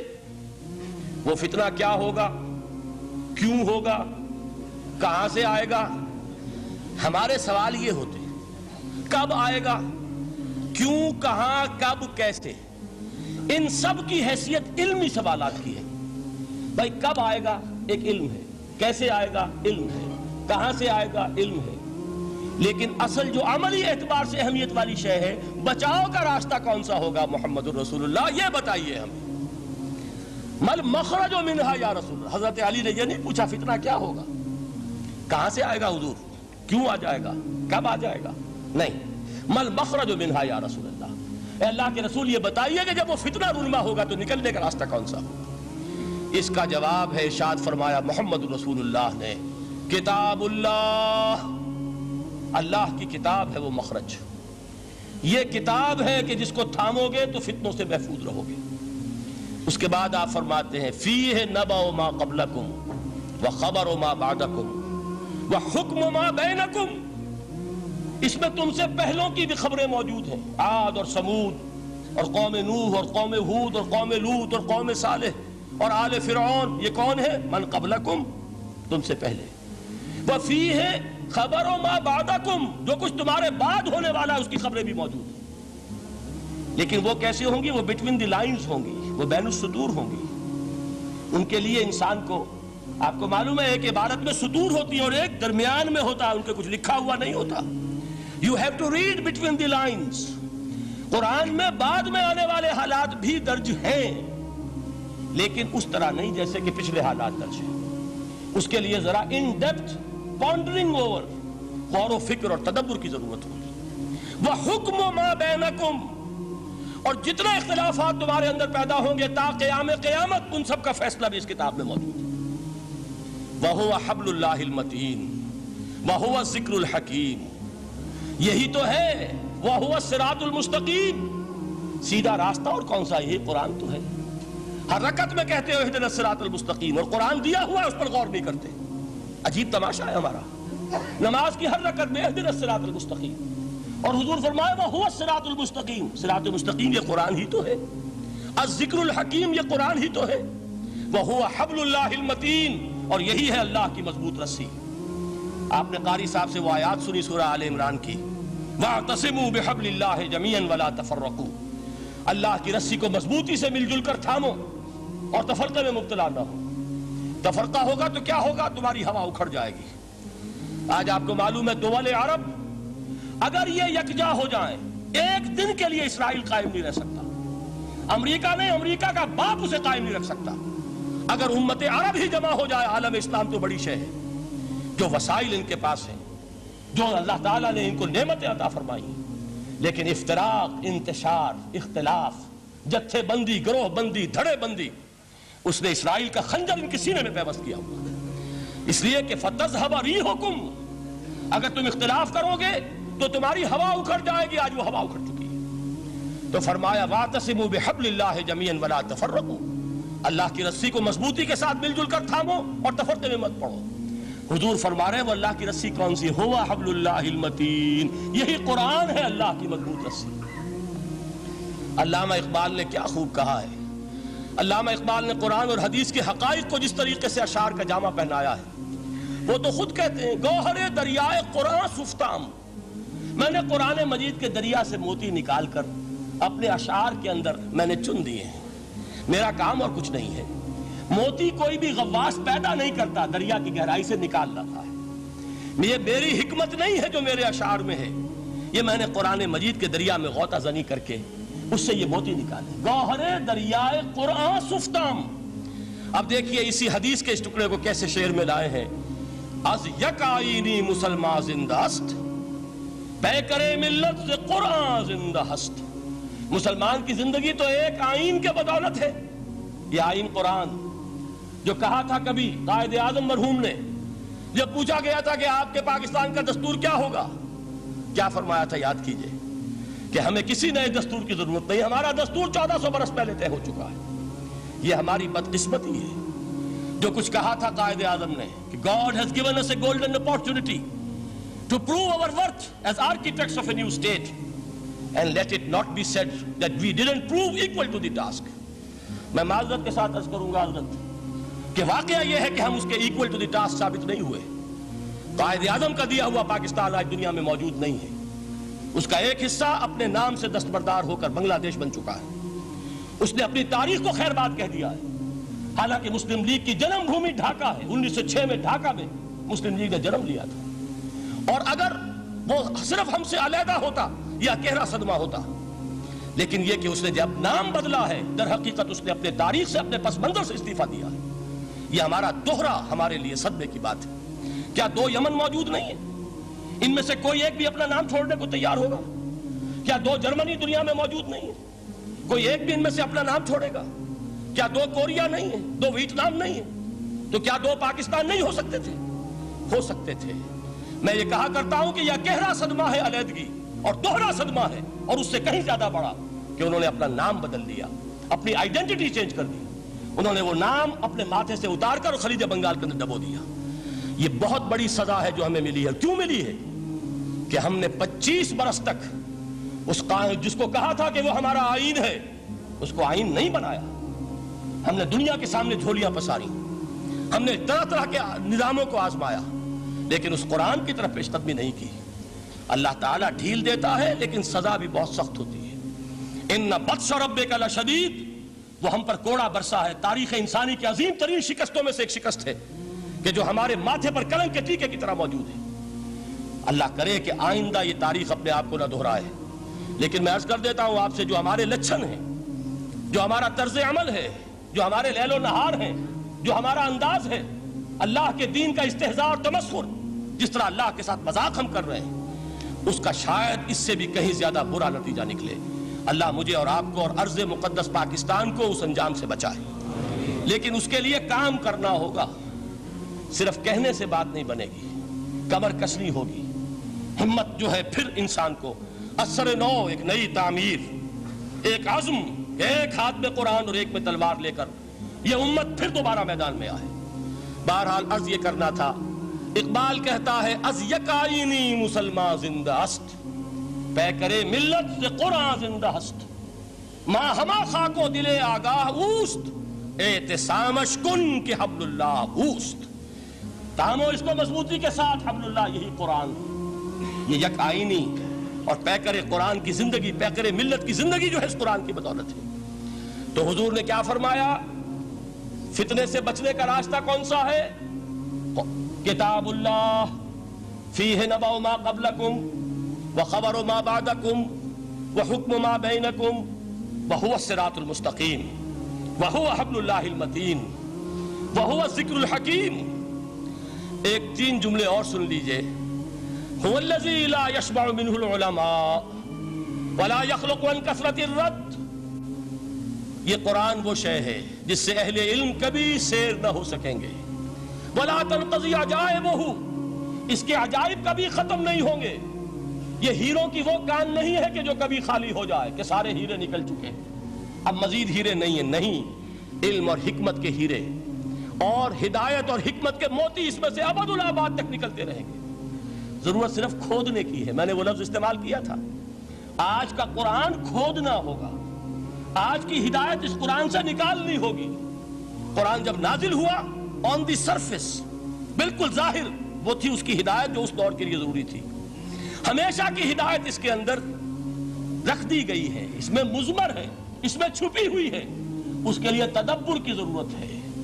کتاب انزلناہ الیک مبارک لیدبروا آیاتہ ولیتذکر اولو الالباب. لوگ تدبر کریں، اس کی گہرائیوں کے اندر غوطہ زنی کریں. لا تنقضی عجائبہ، اس کے عجائب کبھی ختم نہیں ہوں گے. ولا یشبع منہ العلماء، اہل علم کبھی اس سے سیر نہیں ہوں گے. آپ کو سخت بھوک لگی ہوتی ہے اور کھانا کھانے کے تھوڑی دیر کے بعد اب آپ کا ہاتھ رک جاتا ہے، سیر ہو گئے. بہترین کھانا ہے لیکن نہیں کھا سکتے. اگر عام حالات میں وہ آتا تو کبھی نہ چھوڑتے، لیکن اب وہ آپ کا میزبان کہہ رہا کچھ اور لیجیے، تناول فرمائیے ذرا. یہ بھائی نہیں، میں اب بھر چکا. یہ آپ کہتے ہیں کہ نہیں؟ حضور فرمائے یہ قرآن وہ شے نہیں ہے جس سے اہل علم کبھی سیر ہو سکے. ان کی پیاس بڑھتی چلی جائے گی، ان کے اندر quest of knowledge, search for wisdom بڑھتی چلی جائے گی۔ کبھی بھی انسان یہ محسوس نہیں کرے گا کہ مجھے جو لینا تھا میں لے چکا، بلکہ یہ کہ جیسے جیسے قدم آگے بڑھیں گے تہذیب کے، تمدن کے، علم کے، اتنے ہی قرآن جو ہے وہ آگے بڑھتا چلا جائے گا ہر دور کی رہنمائی کے لیے۔ لا تنقضی عجائبہ ولا یخلق عن کثرت الرد، بار بار کے پڑھنے سے اس پر بوسیدگی طاری نہیں ہوگی۔ دنیا کی اور کتابیں ہیں، ایک دفعہ پڑھ لیں گے، 2 دفعہ پڑھ لیں گے، 3 دفعہ پڑھ لیں گے، 4 دفعہ پڑھ لیں گے، پھر جی نہیں چاہے گا۔ لیکن یہ کتاب وہ ہے، امام شافعی کا میں واقعہ آپ کو سناتا ہوں۔ وہ یہ کہتے ہیں کہ ایک مرتبہ میرے ذہن میں یہ سوال آ گیا کہ اجماع کے لیے بھی قرآن مجید میں کوئی سند ہے، دلیل ہے؟ سب مانتے ہیں کہ اجماع جو ہے سورس ہے قرآن کے اسلامی قانون کی، جس پر کہ امت کا اجماع ہو جائے۔ تو کہتے ہیں میں نے 300 مرتبہ قرآن پڑھا اول سے آخر تک، صرف اس دلیل کی تلاش میں۔ 300 مرتبہ مجھے نہیں ملی، 301ویں مرتبہ جب پڑھ رہا تھا مجھے روشنی مل گئی۔ وہ یبتغی غیر سبیل المومنین کے جو الفاظ آئے ہیں، نولہ ما تولی ونصلہ جہنم، جو کوئی شخص مسلمانوں کے راستے کو چھوڑ کر کوئی اور راستہ اختیار کرے گا ہم اسے اسی کے حوالے کر دیں گے اور جہنم میں پہنچا دیں گے۔ معلوم ہوا مسلمانوں کا جس پر اجماع ہو جائے اس کو بھی ایک سند حاصل ہے۔ یہ مسلمانوں کا مجمع علیہ ایک راستہ ہے، اس کو بھی ایک سند اور دلیل کی حیثیت حاصل ہے۔ اب آخری الفاظ جو میں نے پڑھ کر سنائے تھے شروع میں، 4 الفاظ ہیں چوٹی کے، وہ تو اللہ کرے کہ آپ یاد کریں اس حدیث کا اختتام۔ ویسے حدیث بہت طویل ہے، قرآن مجید کی عظمت کا بیان محمد الرسول اللہ کی زبانی صلی اللہ علیہ وسلم، قدر گوہر شہادانت یا بدانت گوہری۔ میں نے قرآن کے 3 مقامات سے 7 آیتیں سنائی اور حضور صلی اللہ علیہ وسلم کی چند احادیث سنا رہا ہوں۔ آخری الفاظ کیا ہیں؟ من قال بہ صدق، جس نے اس قرآن کی بنیاد پر کوئی بات کہی اس نے سچ کہا۔ ومن حکم بہ عدل، جس نے اس قرآن کی بنیاد پر کوئی فیصلہ کیا اس نے عدل کیا۔ ومن عمل بہ اجر، اور جس نے اس پر عمل کیا اس کا اجر محفوظ۔ اور آخری ٹکڑا ومن دعا الیہ ہدی الی صراط مستقیم، جو اس کی طرف بلائے گا، اس قرآن کی طرف، کسی اور کو ہدایت ہو نہ ہو اس کی ہدایت گارنٹیڈ ہے، ہدی الی صراط مستقیم۔ یہ ماضی مجہول وہ ہے جو کوئی شے ہو چکی، جو اس قرآن کی طرف لوگوں کو بلائے گا اسے تو ہدایت نصیب ہو گئی صراط مستقیم کی طرف۔ اللہ تعالیٰ مجھے اور آپ کو اس بات کی توفیق دے، اس قرآن مجید کی عظمت کا انکشاف ہو ہم پر کسی ادنا سے ادنا درجے میں، اس درجے میں تو ہو جائے کہ پھر کسی اور چیز کے پڑھنے میں لذت محسوس نہ ہو۔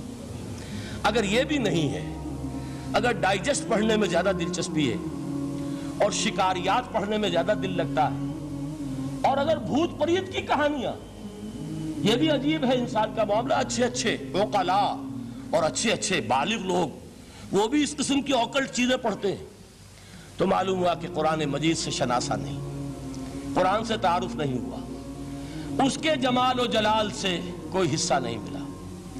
اگر یہ ہو جائے کم سے کم، جیسے کہ کہا تھا انہوں نے، وہ جو سبع معلقہ کے شاعر ہیں آخری، اب عادل قرآن، کیا قرآن کے بعد بھی گنجائش ہے کہ اب میں شعر کہوں؟ اگر یہ حیثیت ہماری ہو جائے کہ قرآن کے پڑھنے کے بعد اب کسی اور شے کے پڑھنے میں لطف محسوس نہ ہو، جو چیز پڑھیں قرآن کو سمجھنے کے لیے پڑھیں، قرآن کے سمجھنے کے لیے۔ ظاہر بات ہے، میں ایک مثال دیا کرتا ہوں کہ آپ سمندر کے کنارے کھڑے ہیں، آپ سے تو بہت قریب ہے سمندر، لیکن آپ پانی لینا چاہتے ہیں تو اتنا ہی لیں گے جتنی بالٹی آپ کے پاس ہے۔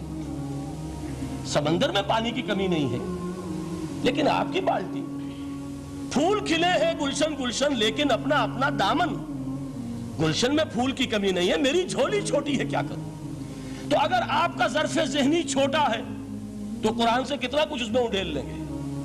ظرف ذہنی وسیع ہونا چاہیے، آپ کے ذہن کے اندر وسعت ہو، اور یہ وسعت ذہن جو ہے یہ پیدا ہوتی ہے دوسرے علوم سے۔ آپ سائنس جتنی پڑھیں گے آپ کا ذہن وسیع سے وسیع تر ہوگا، فلسفہ جتنا پڑھیں گے ذہن وسیع سے وسیع تر ہوگا، منطق پڑھیے ذہن وسیع سے وسیع ہوگا، تیز ہوگا، شارپ ہو جائے گا۔ یہ ساری چیزیں در حقیقت پڑھنی چاہیے، کس لیے؟ ظرف ذہنی کو وسیع کرنے کے لیے، تاکہ اس میں قرآن مجید کے علم و حکمت کا زیادہ سے زیادہ حصہ ہم حاصل کر سکیں۔ اگر یہ بات ہو جائے، اور پھر خیرکم من تعلم القرآن وعلمہ، یہ تو ہوا قرآن سے حاصل کرنا، اب اس حاصل کرنے کے بعد اب اس کے بانٹنے والے بن جاؤ. سب سے بڑی دولت یہ ہے، لہذا سب سے بڑا سخی وہ ہے جو اس دولت کو بانٹ رہا ہو. انسان کا سب سے بڑا خادم وہ ہے جو ہدایت کے خزانے لٹا رہا ہو. یہ ہے سب سے بڑی خدمت خلق، یہ ہے سب سے بڑی سخاوت. خیرکم من تعلم القرآن وعلمہ. اللہم ربنا اجعلنا منہم، اللہم ربنا اجعلنا منہم، اللہم ربنا اجعلنا منہم. اقول قولی ھذا واستغفر اللہ لی ولکم ولسائر المسلمین والمسلمات.